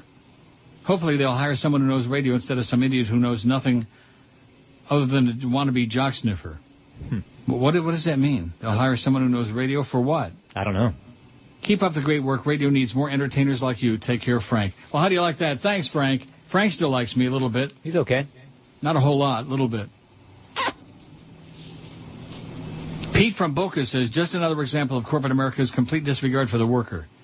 George's firing is the icing on the cake. Apparently, the bigwigs at your station, just like the banks, AIG, the automakers, and every other corporation, don't have a freaking clue as to what they're doing. These pillars of industry and commerce have run our country into the ground with their stupid management skills and lack of any real understanding as to what the consequences of their actions would be. Time and time again, these morons ruin something that's working and turn it into a pile of smoldering crap. Like millions of other Americans, George has paid the price for the bad decisions and reckless management methods these corporations have brought to us. These idiots have tanked the entire global economy with their brilliance. Thanks a lot. Joe Bell and his cohorts should rot in hell. We'll miss George dearly. He was a refreshing compliment to your wit, humor, and genius. No one else can fill his shoes. Sorry, Flea. Yep. That's what it says. Sorry, Flea. It's okay. One of the last dynamic teams have been vaporized into thin air. Now the South Florida Airways are... What? Thinning entertainment. We'll miss you, George. I hope he finds something that offers an incredible new opportunity with endless riches. Don't look back. Just become mega wealthy and look back and laugh. Laugh, says Pete from Boca. P.S. Take some time off, George. Enjoy the benefits you can only get from being able to wake and bake. You were doing okay, Pete, till you got to the comedy part, you know? Wouldn't you agree? Yeah. You better. Seems to me that I don't want to stick up for you because that would be the last thing, because I don't know if I can even trust you yet. That's true, yeah. Can I trust you? I think so, yeah. Oh. But time will tell, you know. I got to earn trust. Yeah, I don't know. We'll see. This whole business with George and with Joe Bell. See, you're too tight with Joe Bell. That's your problem. You've got that hanging around your neck like a noose, like an albatross. Remember Harry Harvey and Albatross, and then the late Stanley Dancer? Albatross. The rarest of all birds. Remember Abercrombie with Glenn Garnsey? Mm-hmm. Talk about a dead weight. Jerry says, there are things George did that I'm going to miss. For instance, when you'd mention a song like Traces of Love, and in seconds he'd be playing it. Flea, hope you can keep it up. I'll try. Traces of Love by whoever. If I had a computer, that'd be a good start. Da-da-da-da-da. Oh, you don't have the computer. That's right. Yeah. What do you want from him, Jerry? He's got no pewter. But this is how cool George is. George just texted me a few minutes ago. He said, once the new computer gets in there and you want me to download the music and my Music Monkey or whatever, Monkey Media, he's going to come in and help me do that. In his Music Monkey? Yeah. I didn't know George had a Music Monkey. I've heard of an organ grinder with a monkey, but never a Music Monkey. Yeah, George is listening. Uh-oh. Better say nice things about him. George is listening. It's just, I don't know. He was just always there, you know what I mean? Yep. I'm not saying I took him for granted, which I did not. No. Because I appreciated him profusely. There was nothing like waking up in the morning sick as a dog and being able to reach over, grab my crackberry, and text him a message saying, boy, I'm sick as a dog today. Can you please, you're on. And within seconds, he'd write back. He would text back, no problem, got it. Yep. And I'd go back to sleep and hopefully recover from my ailments. I got Joe Bell disease. There's one for Chicken Neck, Joe Bell disease. We got Bob Lassiter disease and Neil Rogers disease. Now we need Joe Bell disease. You ever catch that? No. Don't catch it. It's a nasty one. In fact, it seems to me that this whole swine flu thing, that's on the way out. They're going to be screaming about, they'll have Sanjay Gupta on there talking about Joe Bell freaking disease. We miss you already, George. We're pissed off. Here's one from Sarcastic Sam in Boston. Count me as one of the many who are PO'd over what happened to George. For the record, I originally believed George wasn't very good on here when he filled in for you during the summer schedule, but that was years ago. He improved a lot over time, and currently I look forward to shows with George at the helm. So now that George has worked so hard to improve his game and has worn so many hats to support the show and the station, he gets screwed over. That's right. I hope he lands on his feet with his own show somewhere, says Sam in Boston. Thanks, Sam, on behalf of George, who is listening. And he's going to do what? He's going to bring in his Music Monkey? Yep. Traces of Love by the Classics 4. Ooh. Da-da-da-da-da, Faded Autograph. Classics 4, they were good. Yeah, they were good. Spooky. Mm-hmm. What was the other one? They had one other big one. God, I can't remember now. Classics 4. I could look it up in my book, but I'm old and lazy, and I don't wanna. Oh, Neil! You're listening to Neil Rogers. Well, here we go again. On South Florida's Sports Leader, 560 QAM. She fakes orgasms. I fake foreplay.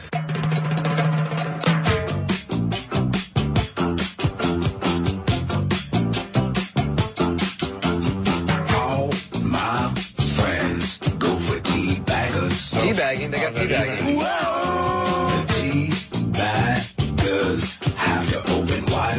talk with your mouth full? You're making me sick. I'm gonna throw up. Well, I got the teabagging. What is that in your mouth?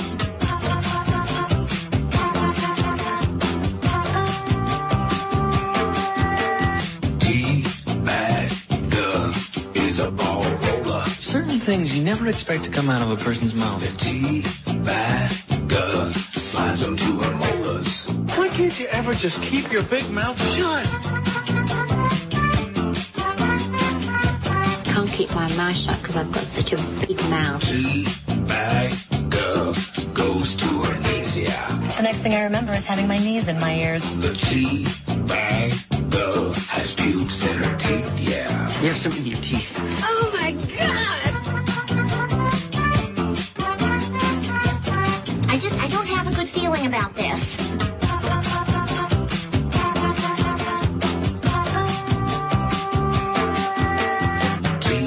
Teabagger can't talk, don't ask now. Oh, my.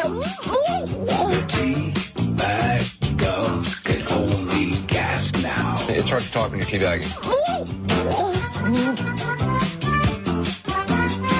How about I sit on your kinky face for a while you think about that?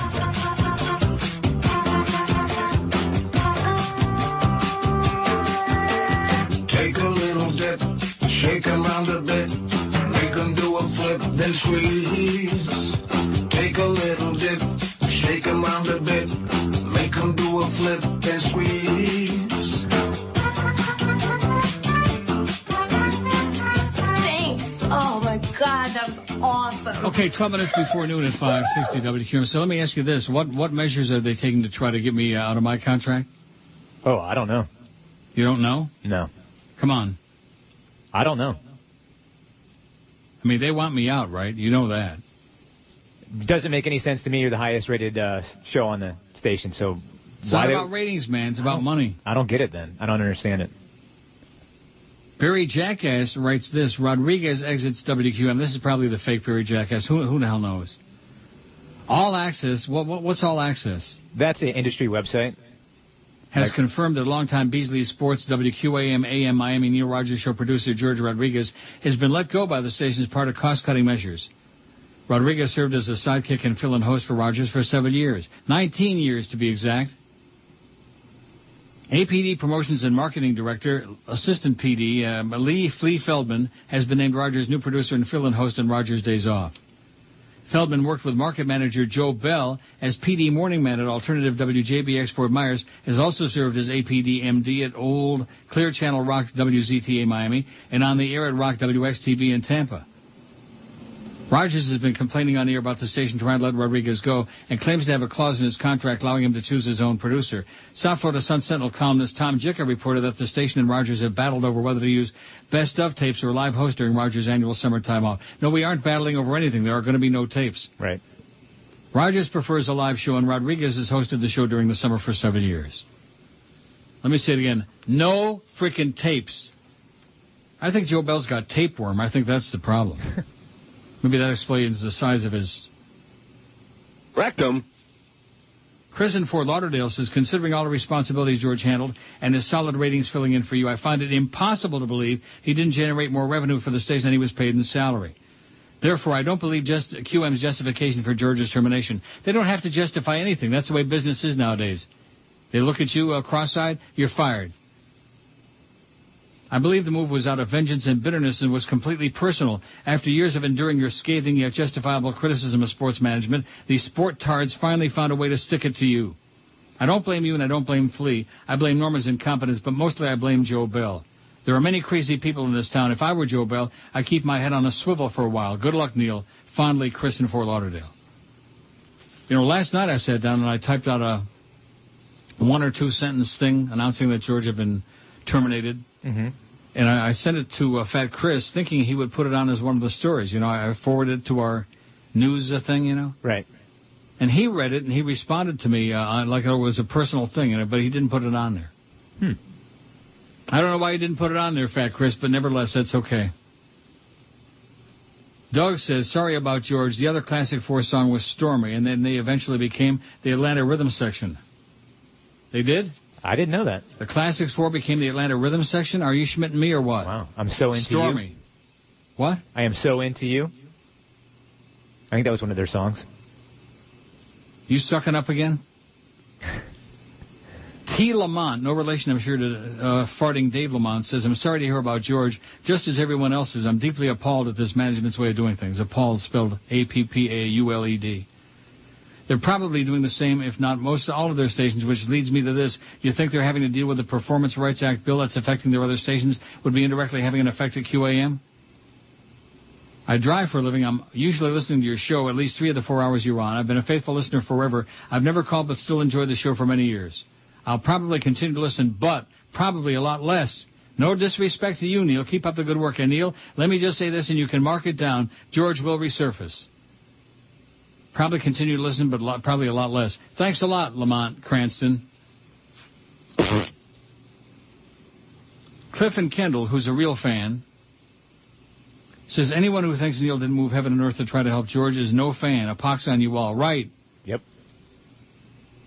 It took me a while to digest the whole disgusting situation. Am I surprised that Beasley shot down your wingman? No. The Beasleys have a long, twisted history of rewarding failure and punishing success. That's correct. Maybe they'll bring back the Kenny and Blow morning show. Oh, God. With Robert Grieper, the Grim Reaper, the Lord of the Board. Please, no.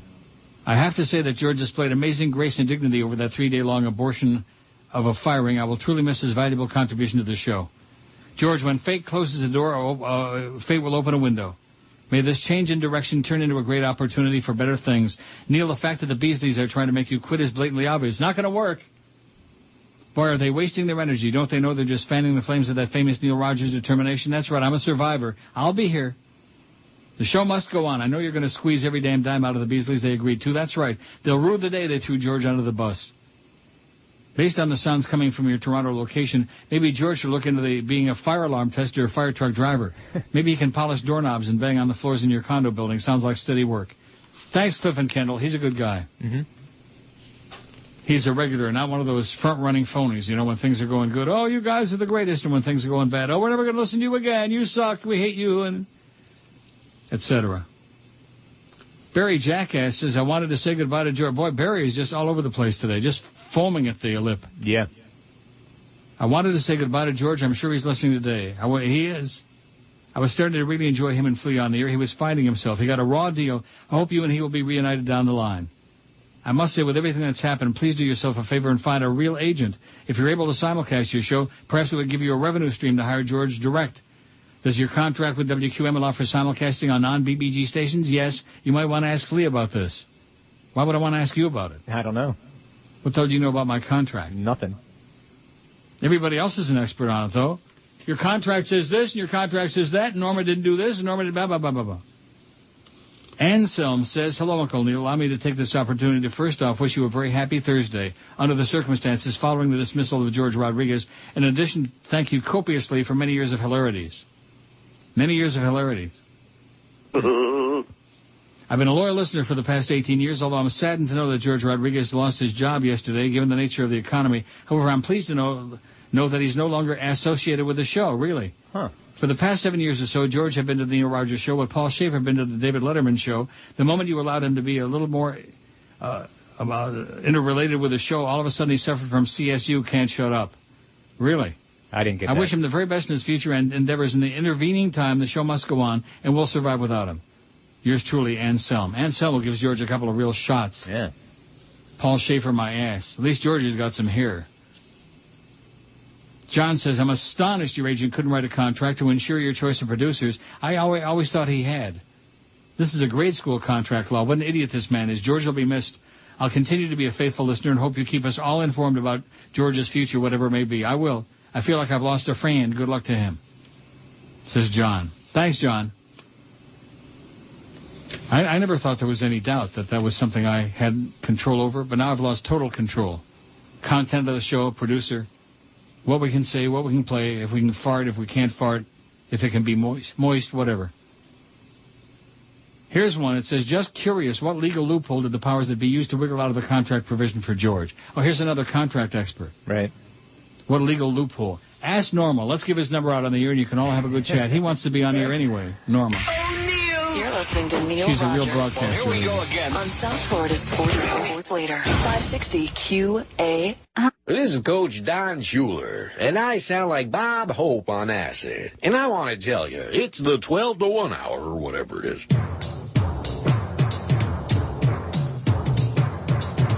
George Jorge Rodriguez, big producer guy. He's uncircumcised. George Jorge Rodriguez, cryptic son of a bitch. Don't give him no shit. With the boss like Neil, he's got a great deal, free food and a brand new set of wheels. If you got the balls to give him a call, just remember that he won't take your crap. He's George Jorge Rodriguez, clean as he can be. You won't find no cheese. Don't give him no. QAM, what do you want? George Jorge Rodriguez, cryptic son of a bitch. Oh, 1201 at 560 WQAM, the Neil Rogers Show, minus George, with Flea. Mm-hmm. What? Mm-hmm. Oh.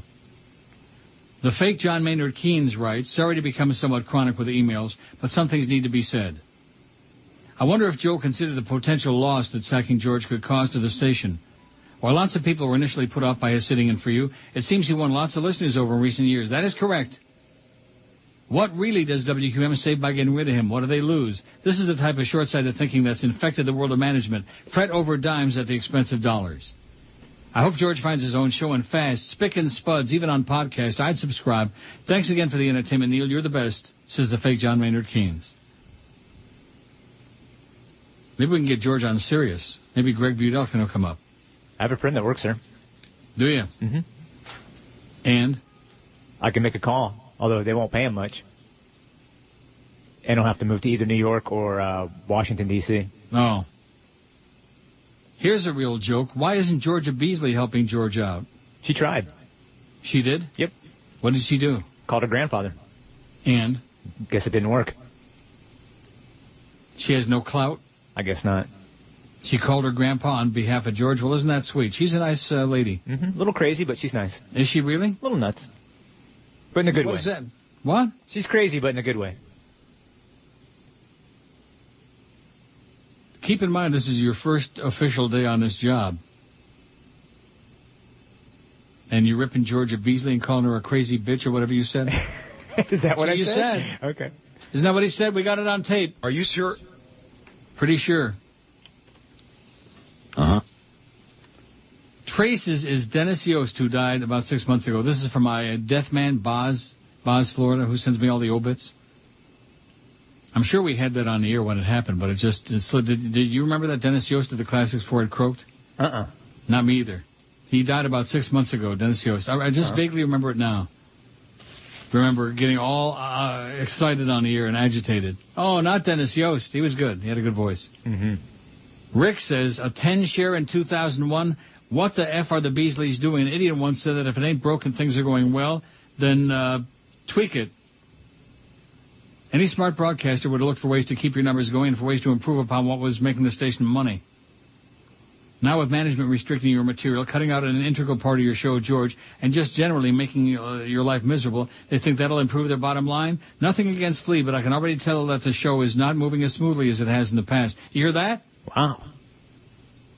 It's not moving as smoothly. What is it that you're doing wrong, Flea? I guess I'm moving awfully slow. I don't know.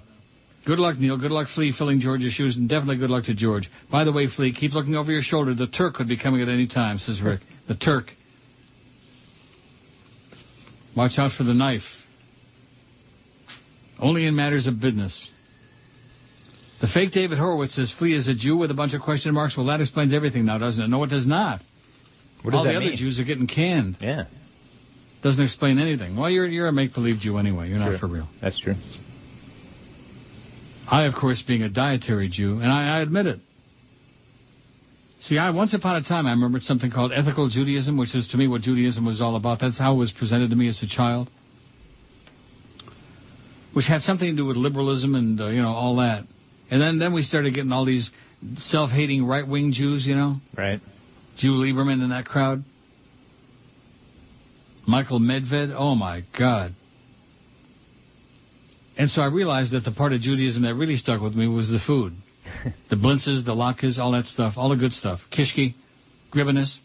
I bet you never even heard of gribenes, much less ever had any. I don't think I've ever had it, no. I've heard of it, but I don't think I've had it. You never had no gribenes? No. Onions with chicken fat. Ooh. Fried. Sounds good. Give you such agita you could just scream. Leslie says, this is bull, Joyce. George is part of the shtick. We'll miss you, George, says Leslie. Thanks, Leslie. Jay from Cooper City says, hello, Neil and Flea. I'm hurt that George is no longer part of the show, but as long as you're still on the air, that's all that matters. You are the show. Keep up the good work. P.S. Oh, boy. First, he, licks my tushy, and then he goes, go ahead. Why are there no audio clips of Go Ahead on your website? We want. Go ahead. Because it's not on there, it's not going to be on there.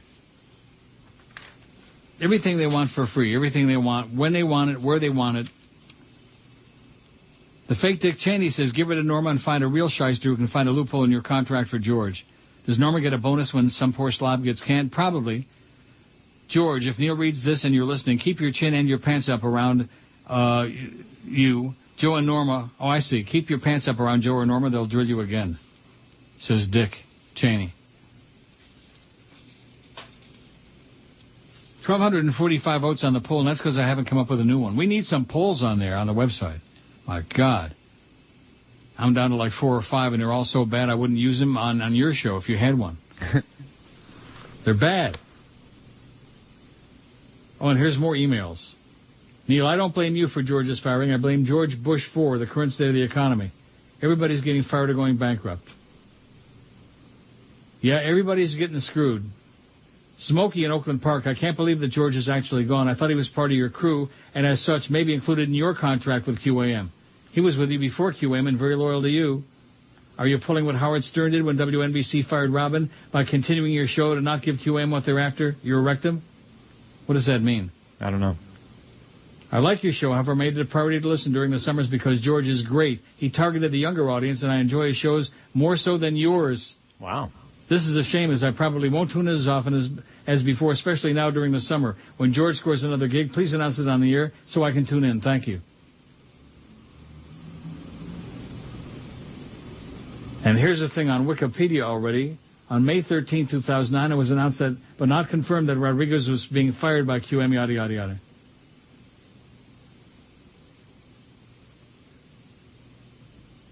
Rodriguez's future with the show has been the topic of interest in the South Florida media, including the Sun Sentinel newspaper and broadcast journalist Fat Man After Dark. Oh, my God. Broadcast journalist, my ass. Are you ready for that? No. Probably Mr. Radio. As George would say, another pimply-faced, fat-ass shut-in loser. Right. Eric says, this is outrageous. The Beasleys suck. I'm a loyal listener who feel that what happened yesterday was outright wrong, and George is definitely getting the short end of the deal. Incredible that QM don't care about the best show they have on their station. Joe Bell should be fired for being an idiot.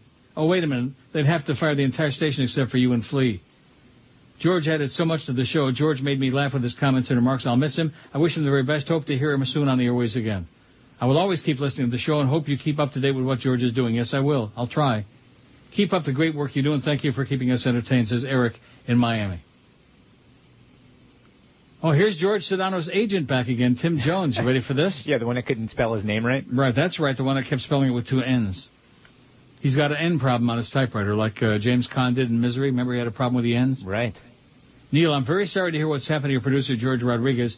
I've been out of town for the last week. I just got back in town this morning, and that's when I heard the bad news about George. I wish I was the one who wrote up your latest contract with QAM. I would have made sure. Oh, my God, talk about illiterate. I would have made sure George was protected from this happening to him. If you would like for me to go over your current contract with you, I can do so free of charge, I'll bet. Even though I haven't got a reply from you about our luncheon, it's not too late for you to hire me as your new agent. I'm sending out my deepest sympathies for George and his family. Please let him know if there's anything I can do. Please let me know. George Sedano's agent, Tim Jones. Right. Yeah, send money. Yeah, send him a bunch of money, Tim. Send him a bag full of money. Big bills. Hundreds, 50s, thousands. Atlanta, somebody cares about this. The Atlanta Rhythm Section, sometimes known as IARS, is an American Southern rock band. It unofficially formed in 1970 as former members of the Candymen and the Classics 4 became the session band in the newly opened Studio 1 in Doraville, Georgia, near Atlanta. It says, that's sad about Jorge. Now I can't listen to Suds Coleman anymore. Joe Bell needs a chainsaw up his rectum deep. Chainsaw. John in Lake Worth says, I feel compelled to chime in as well as over this George situation. To let someone go who helped out your show over the top on multiple ratings books, bringing in countless thousands of dollars in advertising revenue, simply makes no sense. And that's the reason he was let go. Your station has progressively gotten worse over the years with the firing of Hank. No signal to speak of. The ridiculous neutering of the fart sounds and other words that are frequently said on primetime TV. Bad decisions continue to be made, and this is just one more example. Loyalty, hard work, success doesn't matter any longer in this country of ours. If it ain't broke, we must try to fix it. F the listeners in the Beasley motto. Very sad indeed. He's a talented young guy. I'm sure he'll land on his feet. George, if you're listening, we'll miss you, John in Lake Worth. And it goes on and on. I'm weak. My kishkis are aching. You know what I mean? Mm-hmm. I had this yesterday, too. Aching kishkis. You know what that is? I think so. I'm not going to try to speak Yiddish with a Goya Shekup like you, with a make-believe Jew who don't even know what kishki is. Did you ever have kishki with gravy? Yes. Did you? Mm-hmm. Good stuff, man. Yeah. Probably at that deli in Tampa.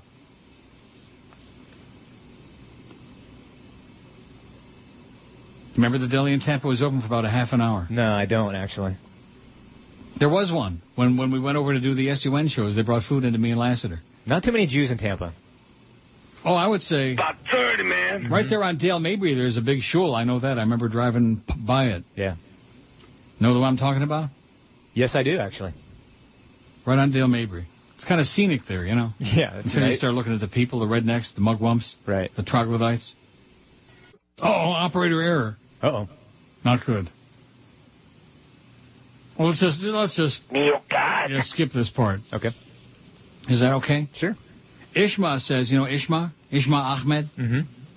Joe Bell's next tactic will be to play tapes during the summer. He knows everyone will complain about Flea and Josh doing the show, who sound terrible and sound like two gay men gossiping. Joe will tell you we're playing tapes, Neil. If you don't like it, walk. I'm not walking anywhere. I may walk from one machine to another or to the tea room at Woodbine. That's about all the walking I'm doing. You have a weak contract. QM owns the right to all the tapes, says Ishma, who's an expert. Like all these other people, they're all experts. Yeah.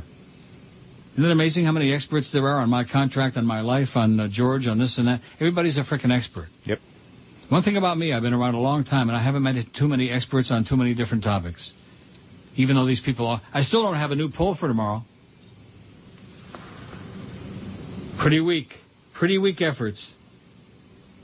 Now, let me just give you the ones that I got on there. Best Canadian rock band or singer. We've already done that a million times. Yeah. You want to do that one? Okay, whatever you want to do. I vote for Rush. It's on there. There are a lot of them not on here. Bryan Adams? Bryan Adams, oh my God. Yeah, he's bad.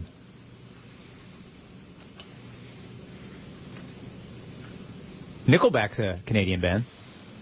They're not on here. They should be. They're huge. Yeah, they're big. Finger 11. What's her name, too? Celine Dion? She's Canadian, though, right? Yeah, unfortunately. I sure hope the damn Sri Lankans aren't doing it again today. Every day now they're tying up the streets here. These are crazy people. The Tamil Tigers. Screw the Tamil Tigers.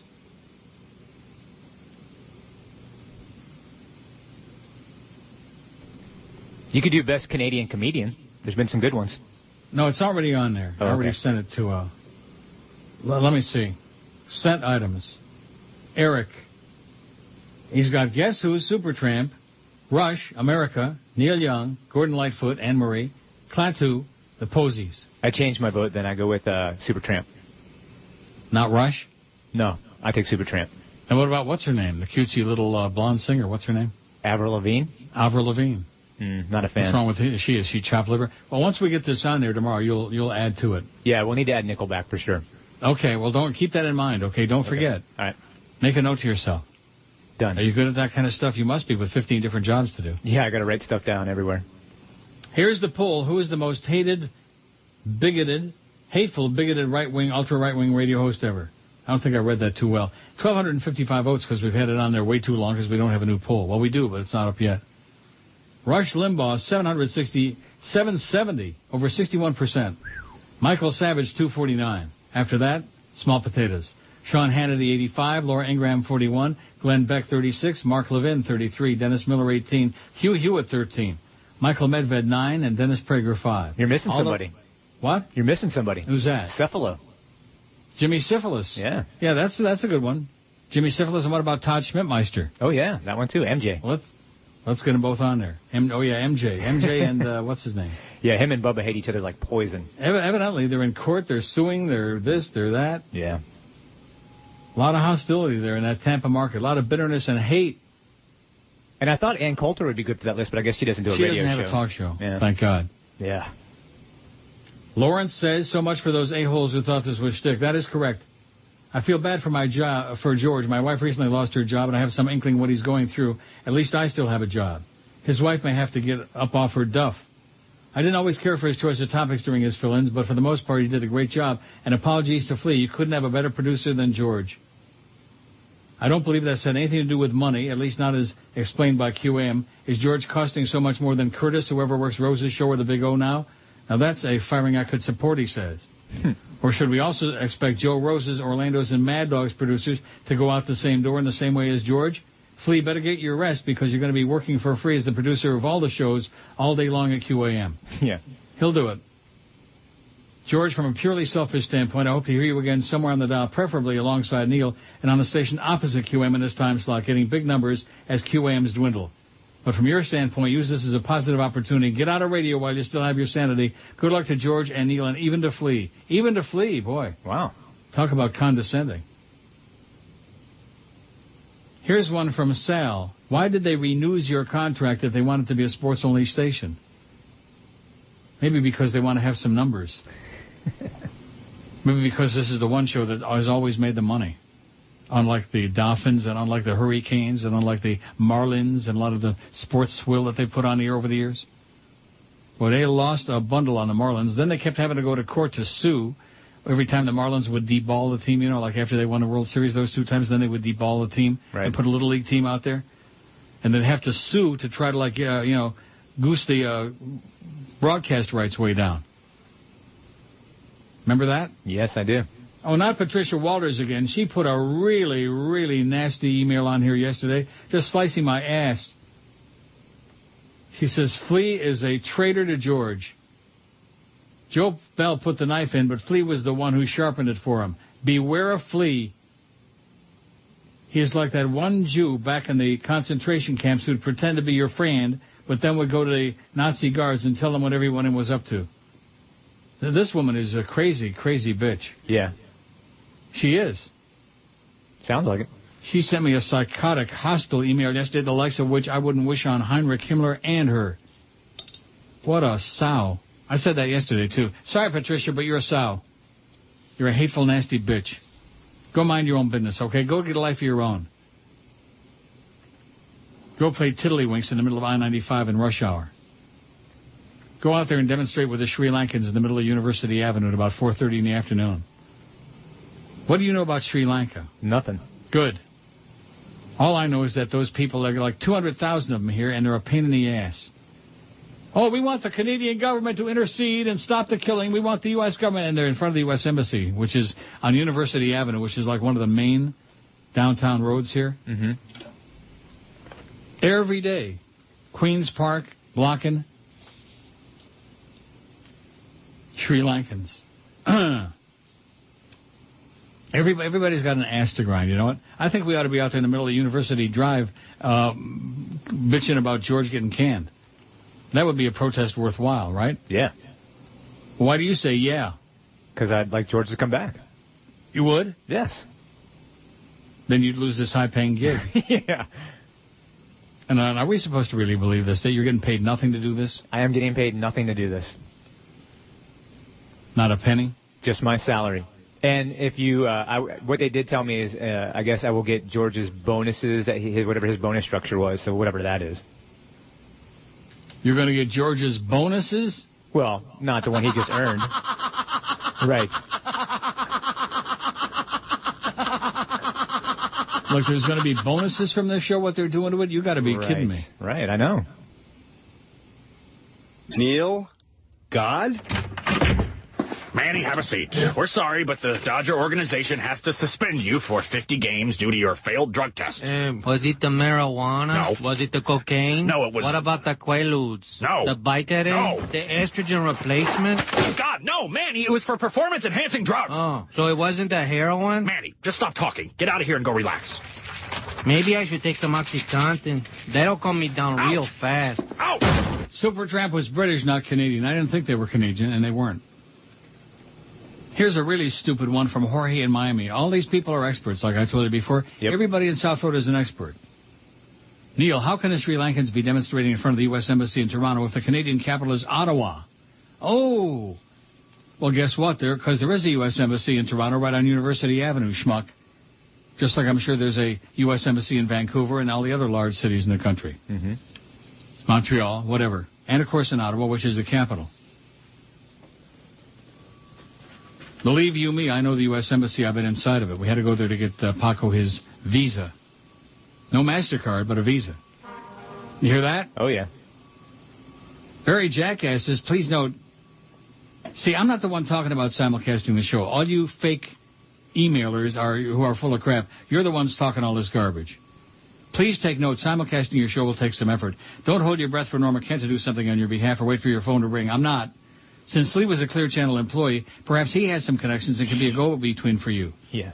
Have him gauge Clear Channel's interest in simulcasting your show on TKS in Orlando. Clear Channel also has an FM talk station in Palm Beach, ZZR.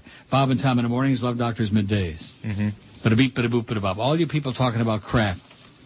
Everybody's a radio expert now. Everybody's an agent. Everybody's an expert. Like I said, everybody in South Florida is an expert. You pick the topic, they're an expert. They'll tell you. Yeah, somebody emailed me the contact information for that station in Orlando. We've already got it. Yeah. There's no interest there. There's no offers. There's no nothing. Nobody's calling Norma. Nobody's calling me. It's just all fake. Like Greg Budell and Sirius XM. Same garbage. The fake Greg Budell.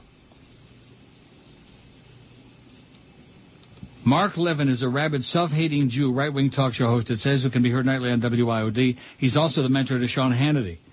His entire show is nothing but vitriolic spew toward liberals, progressives, and, of course, Democrats. He's also a lawsuit-happy lawyer who sleeps 365, 24/7 with a schmata on his head. How do you like that? He's a schmata head. Wow. Neil, Supertramp was British, not Canadian. The band who once backed Bob Dylan were 4/5 Canadian and a lot better than those you listed, says Pete in Tampa. The band. Well, when we get to that poll, whenever, then we can add, subtract, whatever. Supertramp my ass. Now, let's see if Eric's got the new poll up there ready to go. I doubt it. Let's see. No, not yet. Maybe Eric's having a few lunches. Who knows? Well, here's a poll suggestion from the fake Andy Griffin. What's your take on the firing of George? Should we do that one? Sure. I'm pissed off and fired up. Good riddance, it's about time. It sucks, but I'll adjust. I'll never listen again after today, etc. Andy in Weston says, just when George was starting to get really, really good by himself, they fire him. Unbelievable. That is. Yeah. No, it's very believable for them. They have a death wish. If it's good, they don't want it. And like George always said, and I think he probably said it too many times, if they like it, it's going to suck and it's going to fail. Remember how many times he said that? Lots. The Dow's up 68 points. And there's the president's town hall meeting in Albuquerque, New Mexico. You believed that in a time of great inequality, we could restore a sense of fairness to our economy. Oh, yeah, fairness. There ain't no such thing as fairness no more. Here's one from John ZTR. Hey, Neil, I'm listening to the show now. I still can't believe George was let go. I wish I could express my anger by punching Joe Bell in the nuts. Wow. I hope he gets a better job somewhere else. I still can't believe it. Believe this or not, it's unbelievable. This can't be real. Anyway, Neil, good luck and take care. I'll send more movies to the station, and Flea will forward them to Neil. Yes, he will. Yes. Will you? Sure. No, he'll steal them and take them home. If they're good. John ZTR. Oh, my God. Mike says, from the era of the Grand Union grocery stores, I've been a loyal listener and occasionally send an email, not a chronic.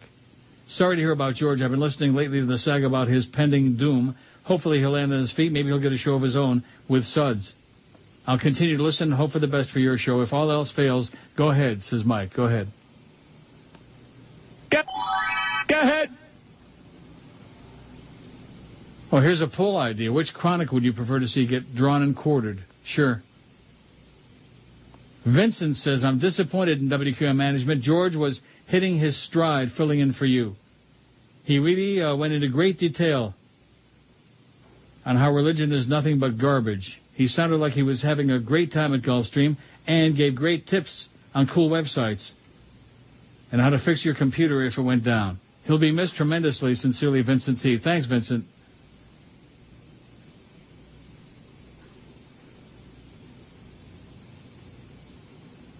What in God's name is this thing? Tom Jicka, the fake Tom Jicka, of course, radio blog, posted by Dave Hyde. And it's just a narration of Dave Hyde and I don't know what this is. Bunch of crap from the fake Tom Jicka. It says, I believe there are consulates in large Canadian cities, not an embassy. Oh, they're called. The U.S. consulate, the U.S., well, whatever the hell it's called. Well, let's nitpick about it. What do you say? Wah, wah, you made a mistake. Wah. Whatever the hell it's called, U.S. consulate, U.S. embassy, whatever it's called. It's a big, ugly building with Sri Lankans running around with signs and placards and flags in front of it. Wah, wah, wah. I think that's the Sri Lankan national anthem. Wah, wah. Yeah, let's all sing it together. That was up 71 points. And the president's in Albuquerque, New Mexico. Don't be jerky. I'll see you in Albuquerque. Ever been there? Never. Why not? I've just never had the opportunity. I heard it's pretty, though. It is very scenic when you drive through New Mexico. You see all those Las Montañas, all that crap. Mm-hmm. Let's see if Eric's got the new poll up about Canadian. No, not yet. Maybe Eric's not even home. Is he in his little box? I don't know. Let me look at my computer. Oh, that's right. You don't have a computer there. Sorry. I can't believe. Well, I can believe because that's George. You know, he really cares about this show. Yeah. And he obviously feels like part of it. But the fact he offered to come in and give you his Media Monkey. Media Monkey. I mean, what kind of guy would do that the day after he gets canned? Unceremoniously canned. Fired at it. Shoved out the door. Nice going, Norma Kent. All these years you had me convinced George was protected. Not something we'd even ever have to worry about. And then, oh, geez, well, bada beep, bada boop, bada bop, and Joe he's unpersuaded. Even on his legal letterhead, it didn't persuade them. No. Even signing it, Norman Elliott Kent, it didn't persuade them to do the right thing. They laugh at you, Norma. They laugh at you like a circus clown. Oh, Neil! You're listening to Neil Rogers. This station stands for nothing. Absolutely.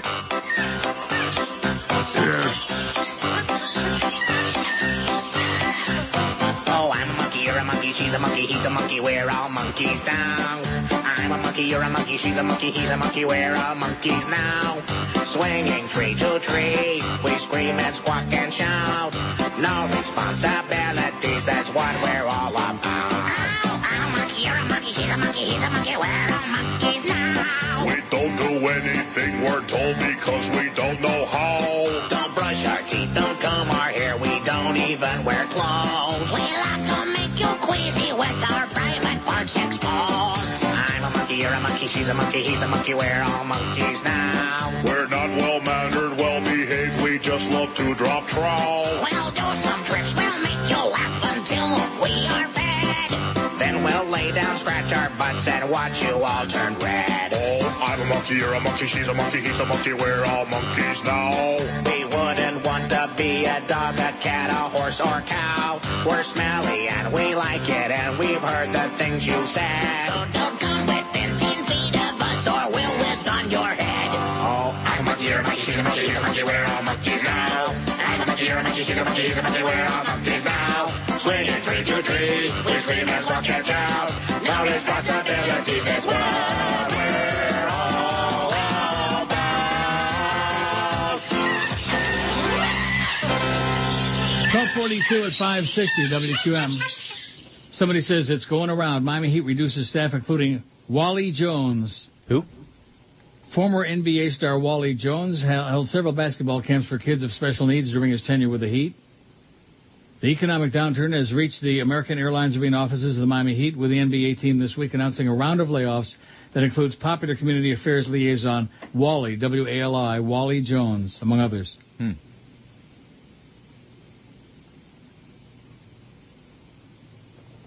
It's the current economic climate. That's the excuse for everything. Yeah, didn't Chrysler announce they're going to shut down like 800 showrooms today? Yeah. That's crazy. Here's one. I guess this is a poll idea. Thus far, what do you miss about George? Well, what does that mean? Meaning me? Meaning the listeners, I guess. Oh. Here's one that says, is Obama looking for the runaway bride in Albuquerque? Yeah, he made a stop at 7-Eleven and got a blueberry Slurpee. This one says, I love your show. Eastern Financial got taken over several weeks ago, but they still have ads on the internet of your show. Have George look into it. Well, what does that mean, Eastern Financial? I don't know. Got taken over several weeks back, but they still have ads on the internet of your show. I don't know what that means. I have no idea. And neither do you. I thought maybe I was getting old and slipping, which I am, but nevertheless. Sun came out today. How do you like that? It was cloudy and murky earlier and raining. And now the sun is shining. It's going to be 66. Not bad. One of these days soon it's going to be 77. Mike Johnson says, after pondering this last evening, I'm surprised they decided to cut George's position when I see several other areas where costs could be eliminated. 1, sales staff who evidently are carrying their weight with depressed ad revenues. Less ads being bought should mean less sales staff. Oh, they cut their commission down what? Twice. To about -10? They cut it twice, yeah. They cut it twice already. They have to pay to get in the door in the morning and have donuts and coffee. 2, having rock-solid sports show hosts during 2-hour bridge shows 5 days a week. 3, having hosts go on site. This goes on and on and on, Mike. Oh, my God. Sorry to vent and get all pissed off and fired up, but the George firing has me quite bothered. Me, too. Nothing personal, Flea, says Mike. Nope. Oh, it goes on and on and on and on. Just too long and too much. Too much verbiage, Mike. Sorry. Oh, and here's one little shot from Ron Bailey. In spite of all your so-called efforts, let me print it out. It's teeny tiny print. Why is it that some of the emails come in teeny tiny print? I don't know. I guess the font on their computer.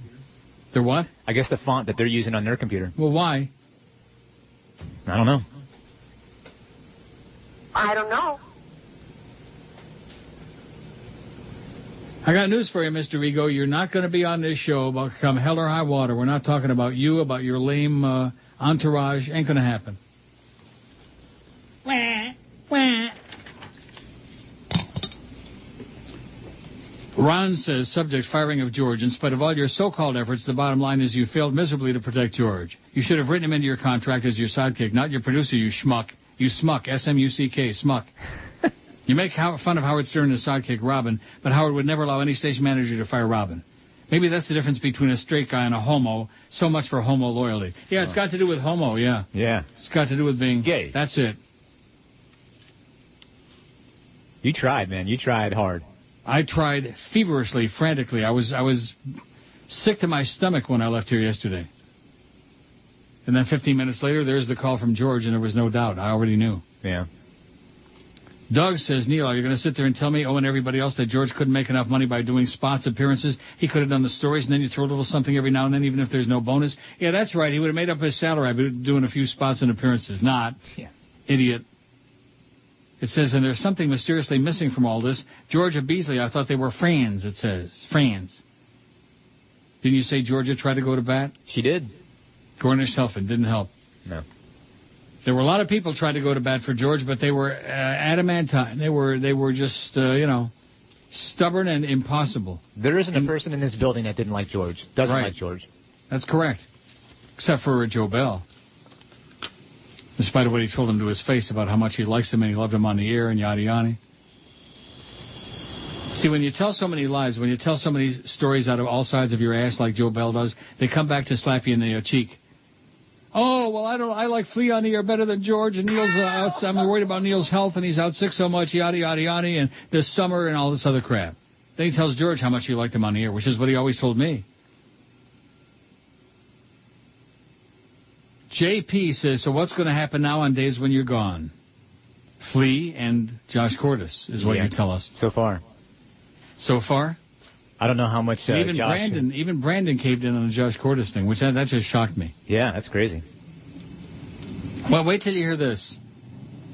From the fake Tom Jicka. I'm getting inquiries from Perry Michael Simon with All Access. Who the hell is that? I don't know. and other industry insiders on your interest in simulcasting your show. Apparently, the Real Radio Orlando rumors are starting to circulate. Has the station contacted you? No. Have you contacted Clear Channel? No. Is there anything to report? No. No. No. No. No. No. All a bunch of bullcrap made up in your head. The fake Tom Jicka, and the fake Barry Jackass, and the fake Jimmy Syphilis, and the fake this one, and the fake... George is right about that. Yeah.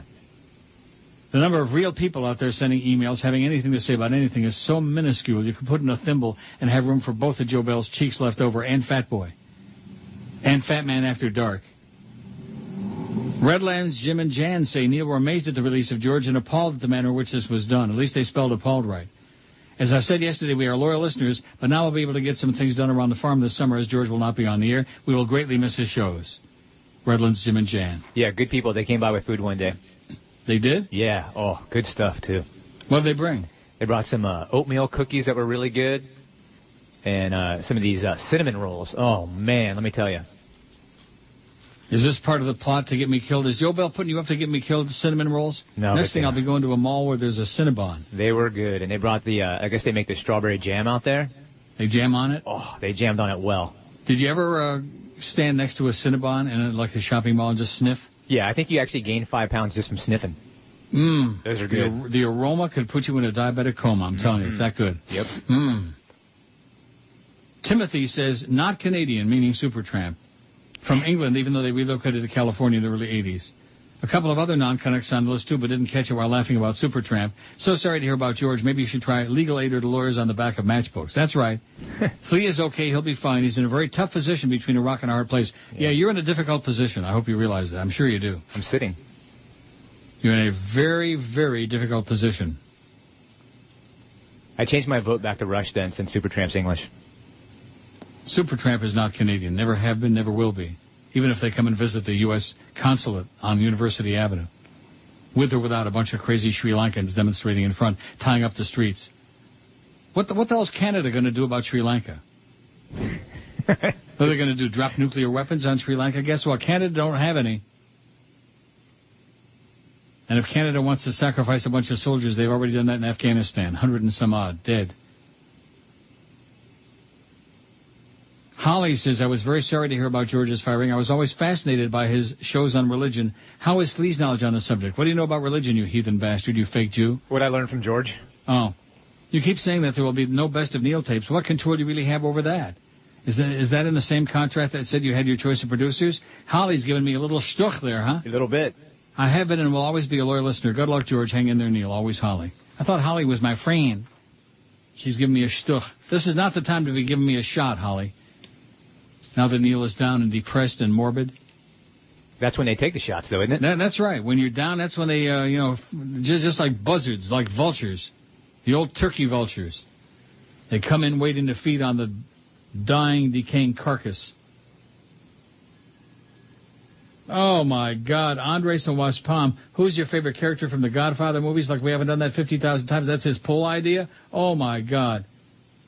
Mike Johnson says, sorry to be so lengthy. I'll just summarize the 3 points I was making. 1, why send a host to the Senior Bowl and run up the food, airfare, and alcohol bill? 2, paying high prices for Dolphin and Hurricane broadcasts. And 3, have one station manager for South Florida and Southwest Florida. Hope that's more concise. Yes, it is, Mike. Thank you.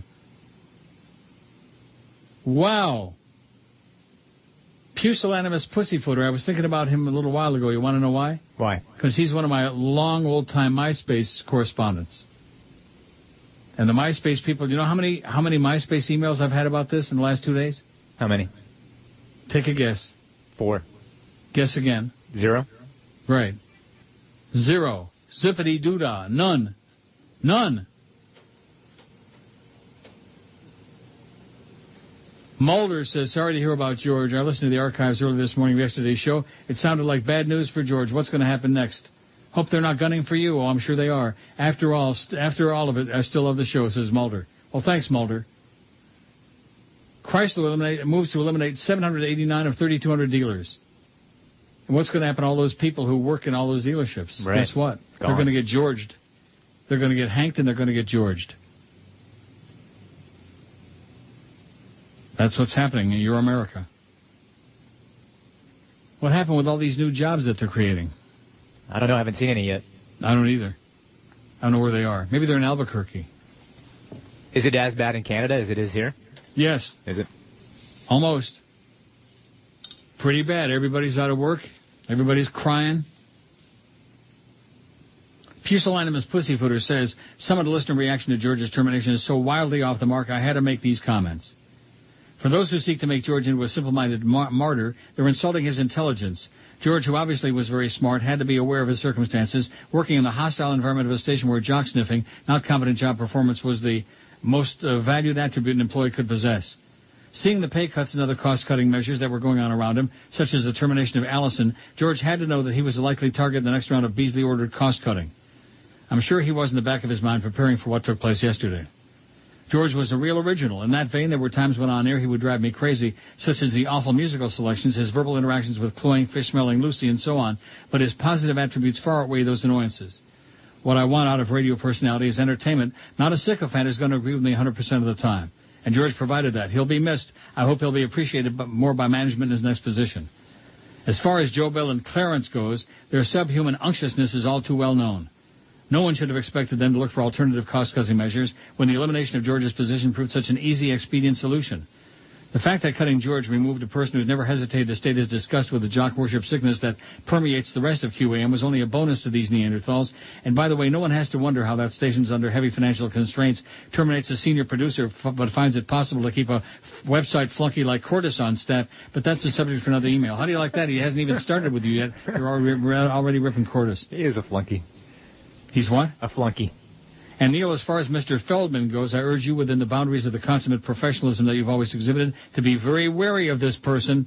Mm-hmm. Whatever else one could say about George, he was always looking out for your best interests. Whether Mr. Feldman will do so and where his loyalty is ultimately lie remain to be seen. You even said that. Yeah. He's a Joe Bell suck-up. Trust has to be earned. In closing, Neil, I assure you the greatest majority of your listeners understand the circumstances under which these events took place. I'm confident they'll remember why they're Neil Rogers listeners.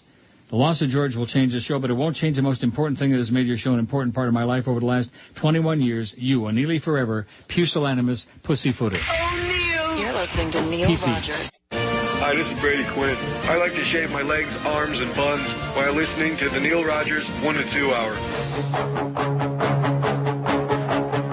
I can remember back when radio was cool. I said when I grow up, that's what I want to do.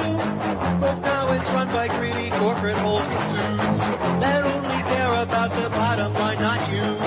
They are omnipotent, their power has no end. Because the CEO is Daddy Bush's friend.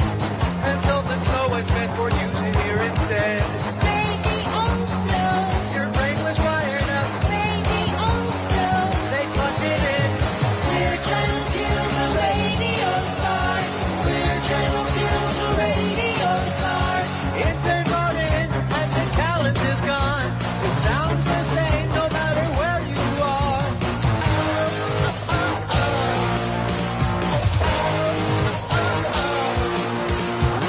That's why the radio you thought would take its place. They own the satellites and orbit out in space. And by the way, $4,000 is the fare. If you expect to get your songs played on the air. Not in this small print. We're trying to kill the radio star. We're trying to kill the radio star. We're trying to kill the radio star. We're trying to kill the radio star. You don't care. 101 at 560 WQAM. It's our big 1 to 2 hour. Flea is with us. Yes. Yes. Jimmy Syphilis is back again. Just can't control himself. Ugh. Subject, Jason Taylor. I'll have you know I broke the Jason Taylor signing yesterday in WIOD and WINZ. Well, whoop-de-doo.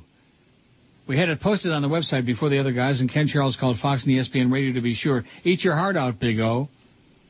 Have your fakes keep dreaming about you going on FM. It'll never happen because no FM programmer in their right mind would pay you $1 to put you on. You're finished, Bubs. It's over, Johnny. It's over. That's right. No FM programmer would put me on like on Zeta when we kicked everybody's ass in the market with double-digit shares. But nevertheless. Now, here's one. This is the kind of crap that really just frosts my fat, old, ugly ass. Werner Klemperer says, you have to do something. Neil, you just can't abandon George. Even if you're only making half your previous salary, half a fortune is still a fortune. You could easily subsidize George's salary. No. I can't believe you won't help George after his 20 years of loyalty to you. Stop being stubborn and insisting it's the station's fault and not your problem. You are being a terrible friend. You're standing by with your hands in your pockets while watching someone drown in front of you. It doesn't matter whose fault it is. Do something to help. As a matter of fact, I just sent George a check for a couple of grand last week. Just out of the blue. But these people are all experts on my fortune and how much I got and who I should help out and yada. By the way, at least you could show some loyalty and not allow Flea to be on the air. If WQM is going to force you to accept him as your producer, at least make him sit in the control room and shut up.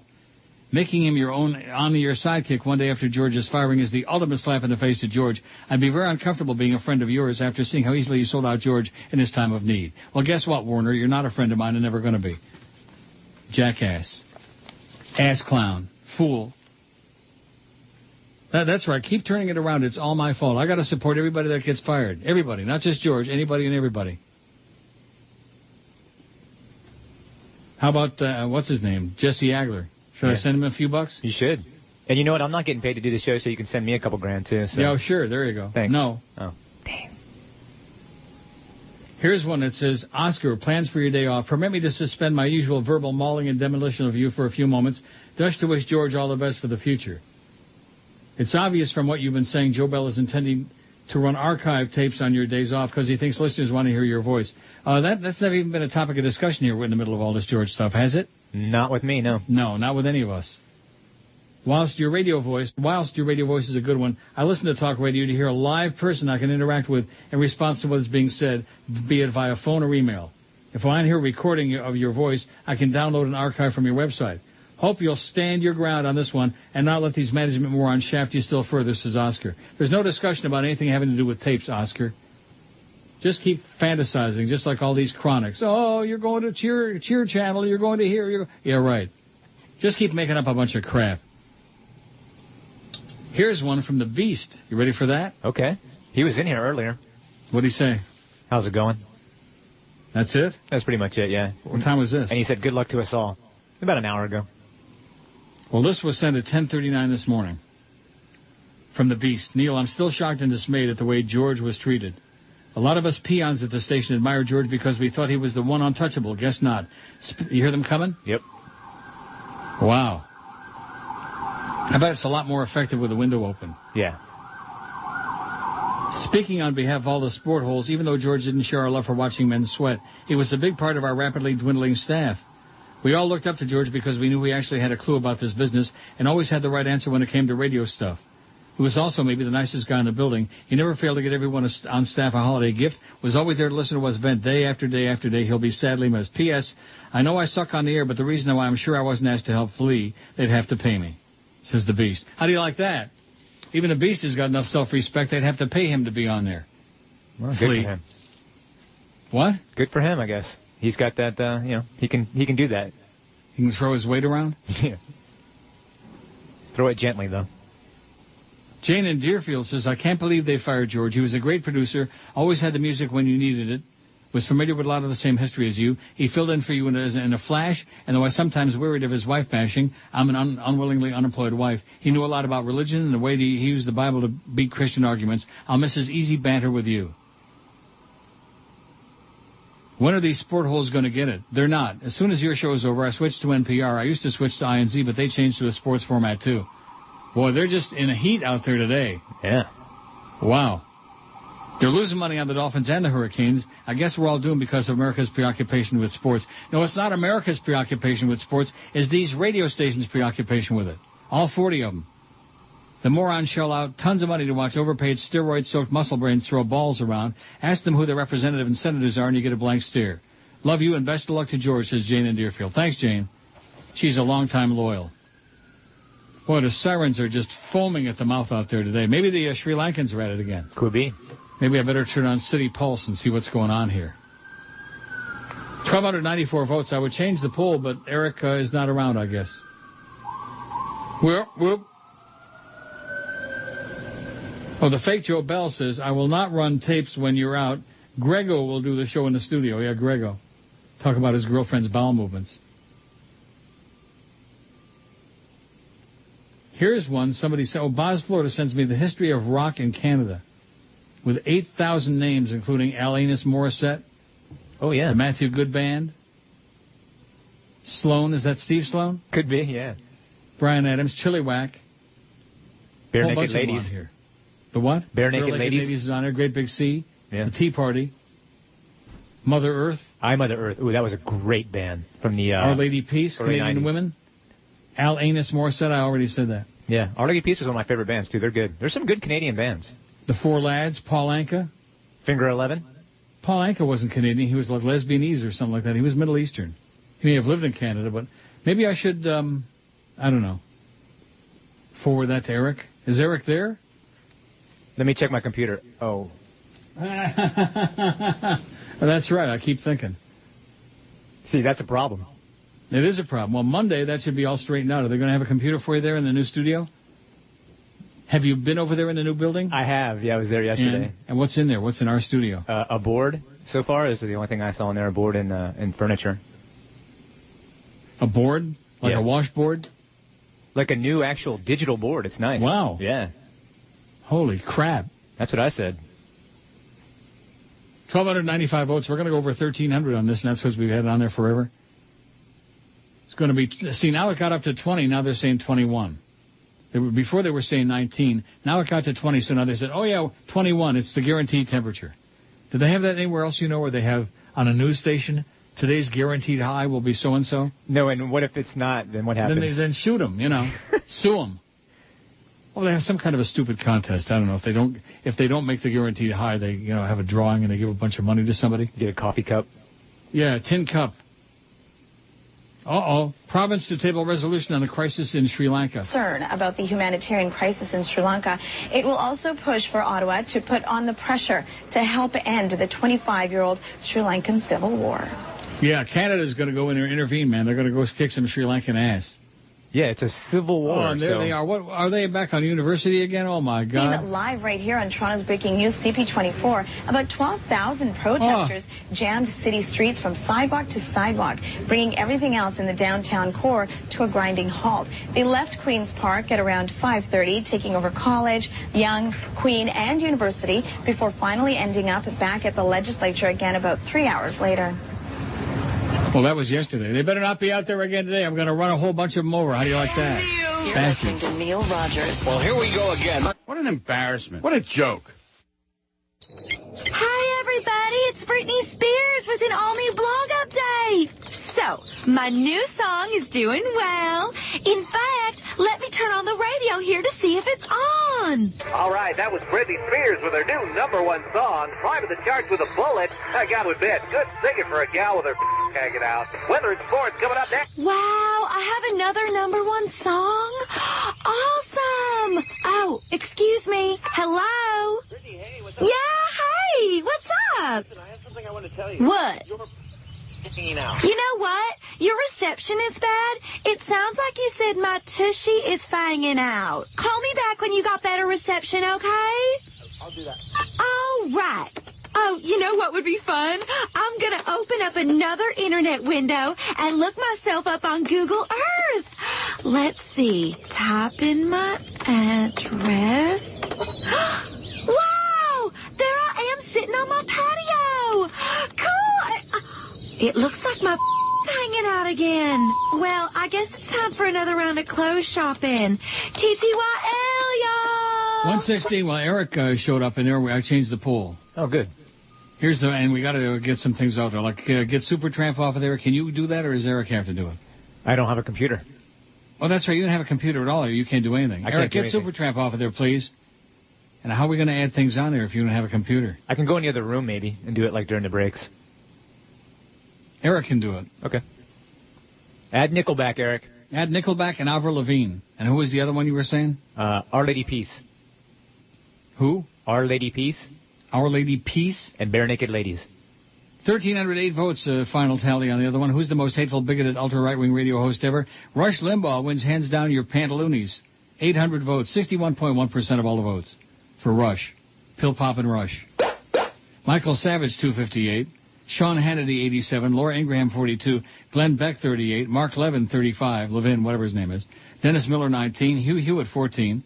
Michael Medved, 10. And Dennis Prager, 5.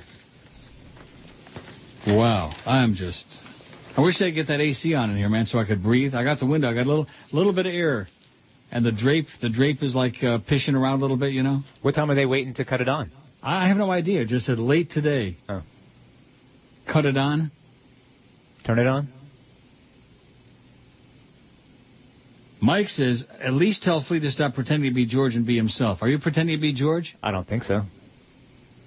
Quit pretending to be George and be yourself. I told you. Okay. Also, Mike wants to know if you ever been on the radio with a woman. Maybe try with Lucy Lopez. I think you'd make great music together. No, I've never been on the radio with a woman. I have no intention of being on the radio with a woman, including especially Lucy Lopez. What is their obsession with Lucy Lopez? Because George used to have her on a lot? Yeah. Sarcastic Sam says, Paul Anka, born in Ottawa, the capital of your adopted homeland. You're correct, he's of Middle Eastern descent. Lesbianese, just like I said. I Googled it myself. Lesbianese. Says, don't ask me how I knew that. I have no idea, but I did look it up to make sure, says Sam in Boston. Well, good for you, Sam. Paul Anka, the kid with the canka. He's from a Lesbianon. Now, did we get Supertramp got a vote and they're not from Canada? That's pathetic. British Telecom announces 15,000 job cuts. BT Group, the largest phone company in Britain, said today it planned to cut 15,000 jobs and lower its dividend for the first time in 7 years after posting a loss in the fourth quarter because of its troubled global services division. They had a loss of £977 million, or $1.48 billion in the 3 months ending March 31. Everybody's broke. Nobody's got two nickelbacks to rub together.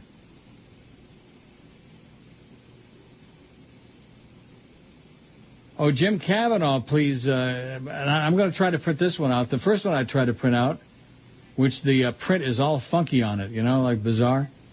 And it came out a bunch of squares and circles, and it didn't come out like words, you know? Oh, that might be from a Mac. Is it from a Mac? Yeah, that could be. Well, I'll try it again and see. Pointy Head McGinty's talking about the terrorists, says Adam Oshmak. Because of the diversity of our people in Ontario, we are connected in a real way to every region, every culture, and every faith everywhere. Every bunch of we are pain in the ass with great diversity. Yeah, sure. That is our privilege. And with that privilege comes a responsibility to stand up and speak out when human rights are being abused wherever that might occur. So today, on behalf of Ontarians, I urge the federal government... Oh, this one did the same thing again. You're right. It's from a Mac. I could read it off the computer. Baron Fitz says, I can pinpoint exactly when this crap was set in motion. It was when Flea first filled in for job. I doubt anyone thought it would come to this, but Joe Bell's fat little wheels started turning right then. Same thing that happened to me, says Baron Fitz. I saved vacation time for 3 years, took a long trip to Europe. My cheaper fill-in did a decent job in my absence, and that was the end of me. Vacations are job killers. Good luck, George, he says. That was weird. You dropped out for a second. I did? Yeah. But, yeah, I went 3 years without taking a vacation because that's the way it always worked in radio. Take a vacation and you were gone. I see. I take a lot of vacations. I'm going to continue doing it. Yeah, you have a good contract. America, not Canadian. Is America on there? On that poll? America's not on there, are they? The band America? Right. Oh, it is. America's on there. Like America's Canadian? I mean, what kind of crap is this? Whoever made this poll up? I told you we were hurting for polls. Yeah. This is one of the worst. Eric, please get Supertramp and America off of that stupid-ass poll. Please. Pretty please. Flea would do it, but he's got no computer. They obviously were well prepared to do this, as usual. So Jim Kavanaugh sends me a second email, and once again, it's all, when I try to print it out, it's like circles and squares and yeah, because Macs don't use Word. Word? Yeah, Microsoft Word. Mm-hmm. They don't use that. Well, you can, but it's extra. So I guess I can't read even Jim's second email, which I'm sure must have been extremely important, but I'm sorry, Jim. Can't do it, Pally. Evan in West Palm Beach says, at first I thought this stuff about George's firing was just another way of putting on a show for the day. Oh, yeah. However, finding out today this is true, I'm saddened deeply. You and George had such chemistry, you complemented one another. Timing was perfect with all the sound bites when broadcasting. Rock solid. He will sorely be missed, and what I will miss most of all was his wonderful laugh. QAM lost a gem. They're out of their freaking minds. George, my best to you and your family through this bump on the road of life. Neil, as sad as this day is, you're doing a great job, for I'm sure this is very unpleasant for you. In closing, yours and Neil God, Evan in West Palm Beach. Yeah, it's not only unpleasant, it's grotesque and nauseating and puke-inducing. Makes my stomach ache. Makes my innards shake and quake. Oh, William says, I thought George couldn't be fired per your contract. What happened? So did I think so, William, but Norma Kant says, can't do this and can't do that. Nothing that he said to them yesterday morning persuaded them to change their mind. No. That was his... Just before the end of the show, I got that. Rick says, enough about George. How about Mind That Bird in the Preakness? See you at Finger Lakes. I like the filly. I'm sorry. I like her a lot. Is she the chalk right now? 8 to 5 in the morning line. Calvin Borrell, old Calvin. That's the only thing I don't like about her. He's embarrassing. Screaming and whooping it up with no teeth, like an old Yahoo. He's an old Yahoo. All the great jockeys are in there, and Calvin Borrell gets the, he gets the Derby and probably the Freakness. Now, who's going to be riding a Mind That Bird tomorrow? Do we know? I don't know. Anybody out there know? I looked it up this morning to try to find it. It still said Calvin Borrell. Unless they're doing a chariot race, I don't think he can ride them both. Because he picked Rachel Alexandra over Mind That Turd. Sorry, Rick, I won't see you at Finger Lakes, okay? With or without the ghost of Ross Morton, I will not be there. I was there the day it opened. That was enough for me. Finger Lakes Racetrack in Farmington, New York. How big of a town can it be when it's a suburb of Canandaigua, which is a town of 10,000 where I went to high school? How big of a town can Farmington be? About 40 people? Maybe. It's out in the middle of nowhere. It's out on the way to the turnpike. Finger Lakes Racetrack. Echmere Racetrack, man. 21 already. They're predicting a high of 21. It's only like, 125? Sunny, and it's hot. It's smoldering out there, which is probably not all that good because they got the windows open. And it's circulating a little bit of air around, but it's sure not bringing no cold air in here. I wish it was like freezing out there. Did we get rid of America and Supertramp off there? Not yet, Eric. I mean, that's embarrassing. America is on there, the best Canadian rock band or singer.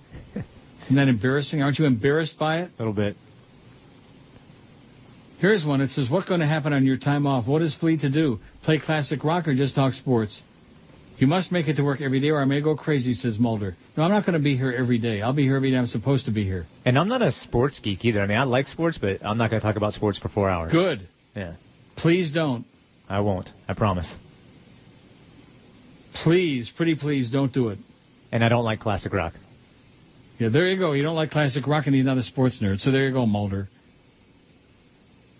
Rick, see you at Finger Lakes. You should live so long. It's like I'll see you at Batavia Downs. I'll see you at Vernon Downs with Jack Bailey, the Orange Man. Jack Bailey and John Munjon. So what do you think about that fat man after dung? A real piece of turd. Oh, Neil! You're listening to Neil Rogers. Neil Rogers. Oh,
131 at 560 WQAM on a very maudlin Thursday. Cliff and Kendall says, it sounds to me like the Sri Lankans took a page out of the Cuban exile playbook. The only problem is that after the Cuban exiles were finished rolling around on the Palmetto, the rest of Dade County, all 30 of us, were so angry they forced the police to put a stop to it. When's that going to happen here already? When are the two passive people of Toronto going to say, the police, say, enough with this crap, tying the whole city up with this garbage? Where's the logic of angering your fellow residents in Toronto who have absolutely no power of any kind to influence what's happening in Sri Lanka? That's right, Cliff. There is no logic, just a lot of It seems to me the whole world is conspiring to make your life a living hell, Neil, says Cliff and Kendall. That's right. It's a conspiracy. Not that I'm paranoid, you understand. No. Oh, Jimmy Syphilis, who's just out of control, just a wild child, says Zeta was 100 years ago and Rose Folger isn't around anymore. He's in San Antonio, WOAI. Who? You'll never work on FM again. I'm having Ken make calls to Cheap Channel Orlando to warn against you. Your best bet is James Crystal Radio. It's over, Johnny. It's over. Retire. No, I won't. I'll keep taking those big, fat checks to the bank every 2 weeks, Jimmy. Jimmy Syphilitic. Harvey says George is part of a major part of your show for the past 19 years. We've all watched and listened to him grow to be a great professional who's done every task asked of him by both you and most management and will be missed. On your radio show, this proves to us how your agent has to be worse than any of our bosses. George, good luck in all you do. You'll be missed but not forgotten. Joe Bell is a piece of crap, and some things I wouldn't say in writing, not even to a turd like him. Hope we'll hear you someplace better than WAQM. What a queer manager Joe Bell is. Harvey. WAQM. I thought it was WKAM. Wasn't that what the Big O was on ESPN? WKAM? Yep. Attaboy, Big O. You're really doing it for us. This one says you had mentioned earlier that revenue was down. Other than your show, everything else is sports or bad music. Why would anyone want to support that? If someone was interested, perhaps someone would buy time. Sorry about George. Right. Well, we don't want to have a show with big numbers on here because they feel uncomfortable with that. It's, a lot easier to work with numbers, small numbers. Oh! The fake Joe Bell says, don't trust Flea. I replaced George with him to fulfill my master plan of getting you off the air and accomplishing my ultimate goal, which is to try to get the QM ratings down as low as possible. I thought he already did that. He's trying. What? What? Say what? There's a little air pishing in through the window, just a little bit. And you know what? I'll take anything. Fershke says, I know I already emailed earlier today, yes, but I just still can't believe it.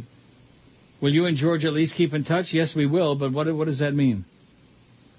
If he's got any news, I'll pass it along. If any of you want to bring a bag of money to him, I'll let you know where to drop it off. Here's one that says, what kind of comment has that Flea said that you have a good contract where George, what does this mean? Oh, wait till I read this. I love these that are like all, verbs and vowels and crap.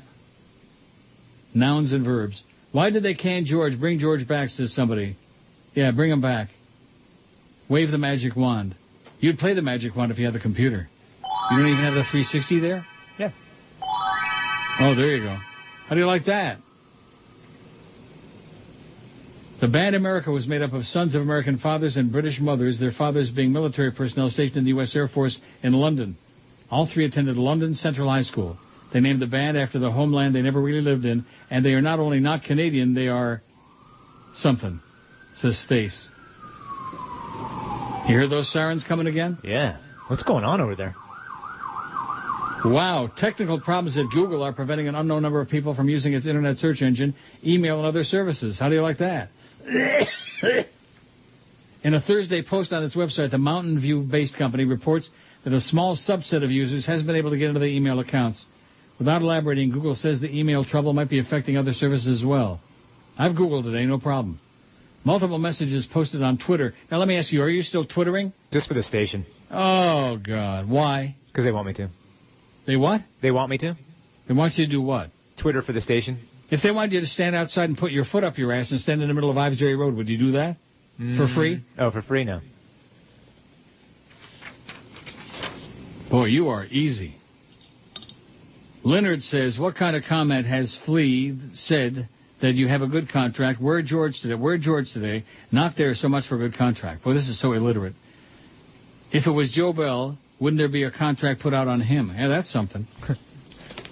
That's something to think about, you know what? Although, why waste the bullets?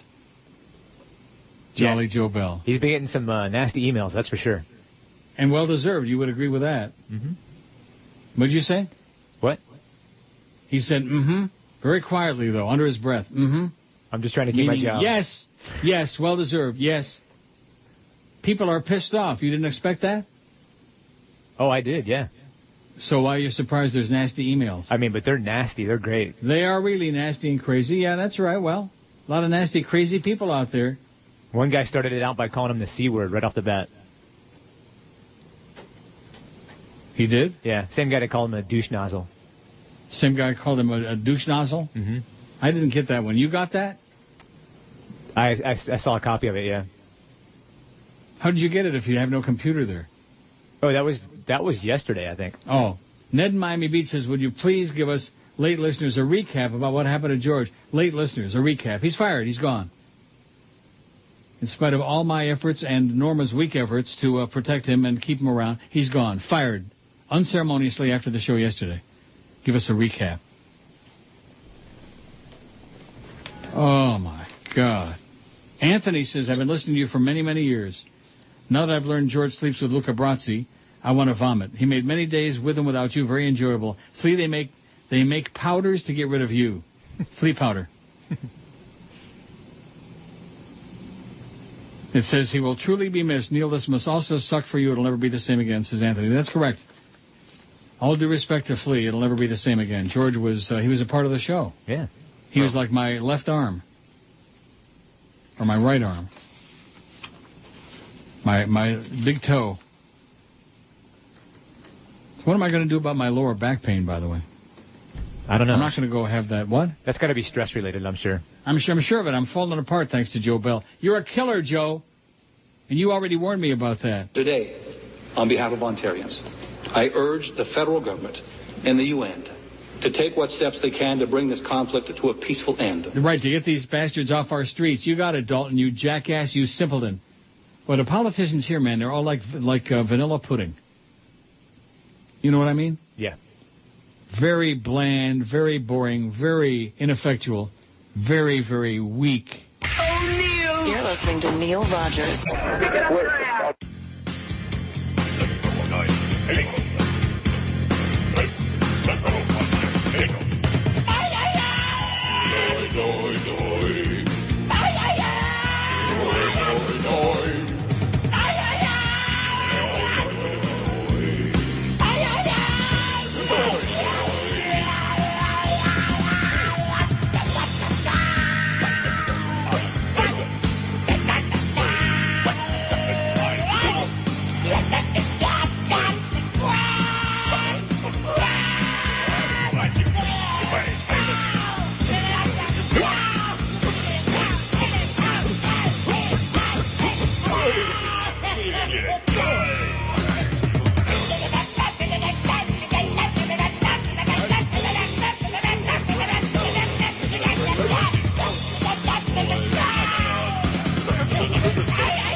Okay, 143, 1702 at 560 WQAM.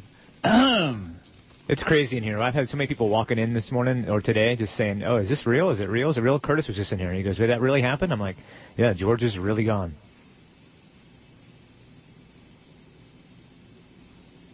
What part of George got fired yesterday don't they understand? What word don't they get? I don't know.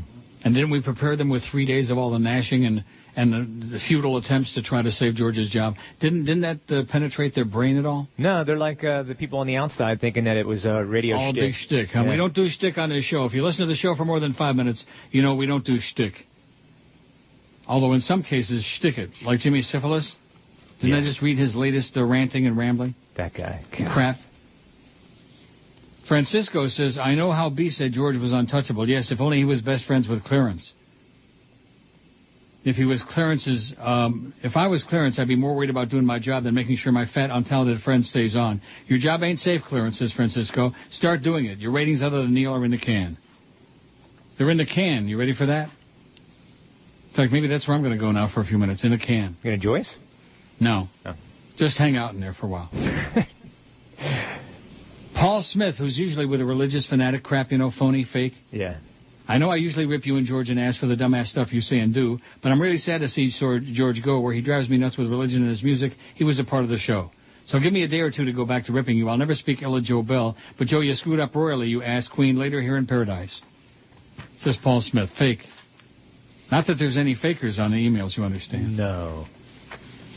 Now here's one. This just, I don't know whether to laugh or cry. Carney Lansford says, condolences, man. Let me know if you need anything. George, if you're listening, keep your chin up. When I was down and out without a job, I put you and George on my references and got hired. I will forever owe you for this, so if you need anything, let me know. What does that mean, if you need anything, let me know? George could use about $70,000. Yeah, George could use a big bag of money. If you need anything, let me know. I mean, I don't want to be ungrateful or whatever, but it just sounds so gratuitous to me. It sounds so insincere and gratuitous and fake. You know what I mean? Yeah. Fake. Not that we get fake emails or anything like that. Mm-mm. I want you to make sure that you understand that. Mike says, now that George is gone, how will your summer schedule work? Will Flea be filling in? Yes. Is Flea ready to work the summer schedule, or will best of tapes be played? Or will you have to work all summer long? No. No tapes.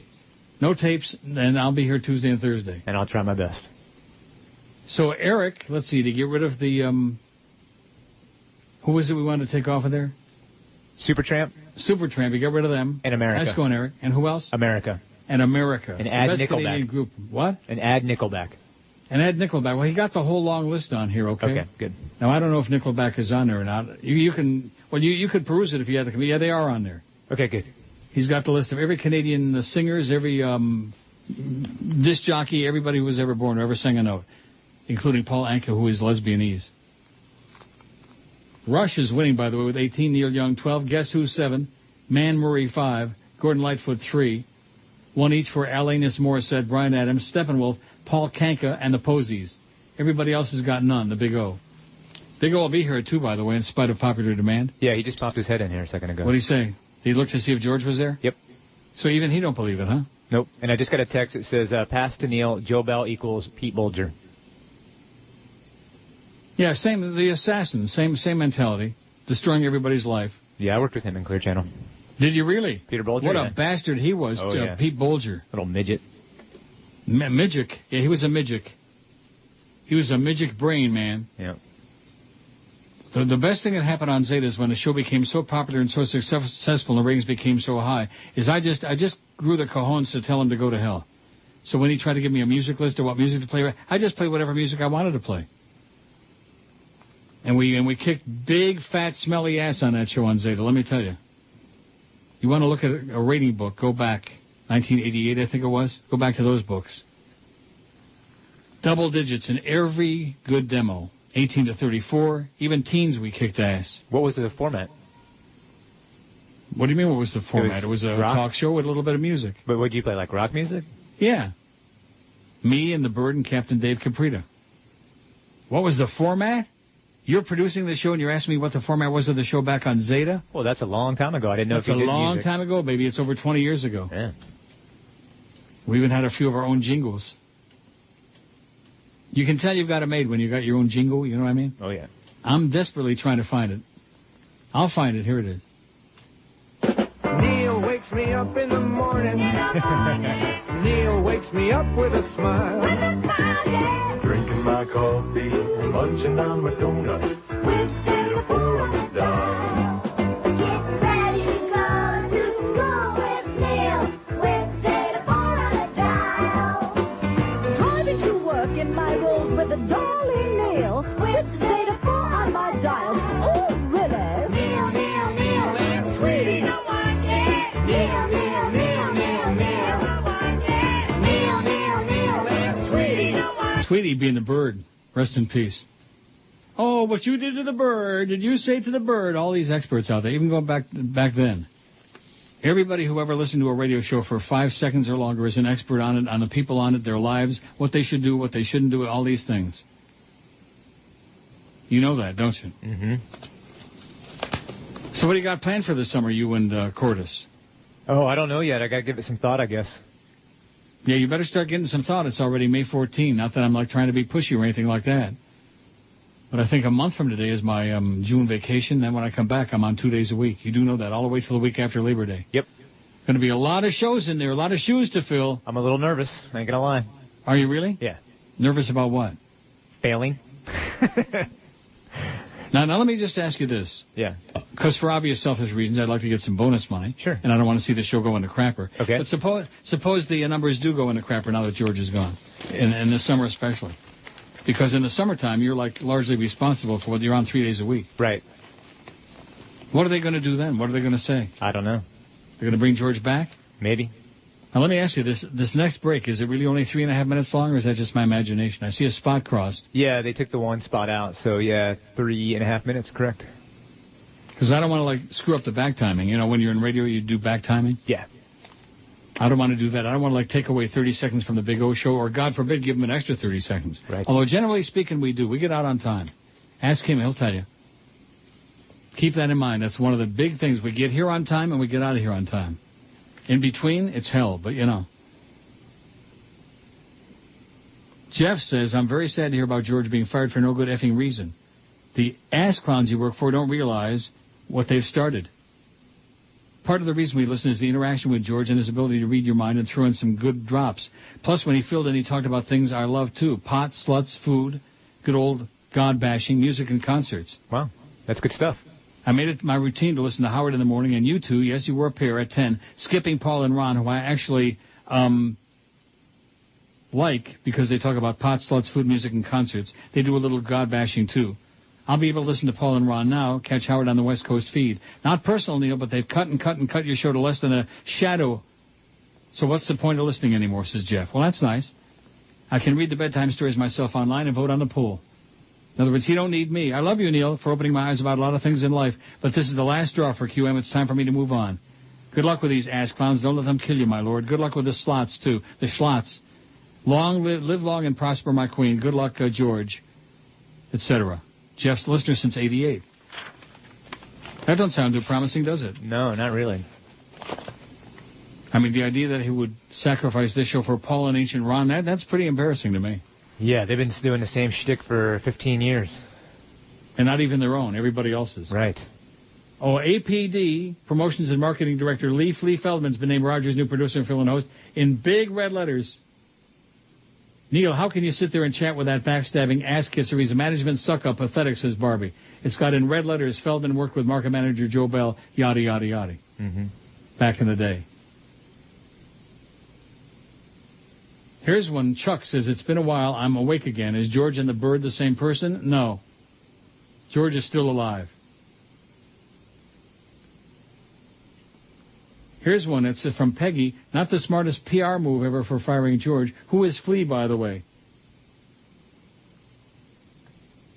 Here's one that says, the Posies are not from Canada. They're from Seattle, says Dave. There's another mistaken one on there. Whoever made up that stupid-ass poll.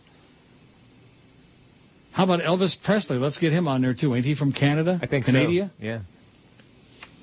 God, somebody really screwed up big time. Get the Posies off there, please, Eric. Please.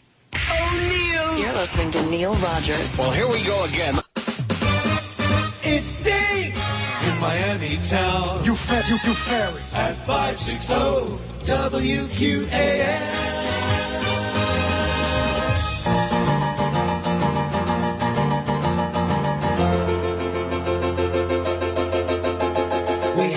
Quiet revolution, but not like in the past. You have to get off your fat ass for that. Now please restore a constitution as we used to do, and give us our civil rights back. Now that we got rid of the neocon brown churches, the Democrats better sit down and get to work. And I hope it's gonna be alright. Alright. It's gonna be alright. Administration's got us puking, Republicans blue, and they made us hate it around the world.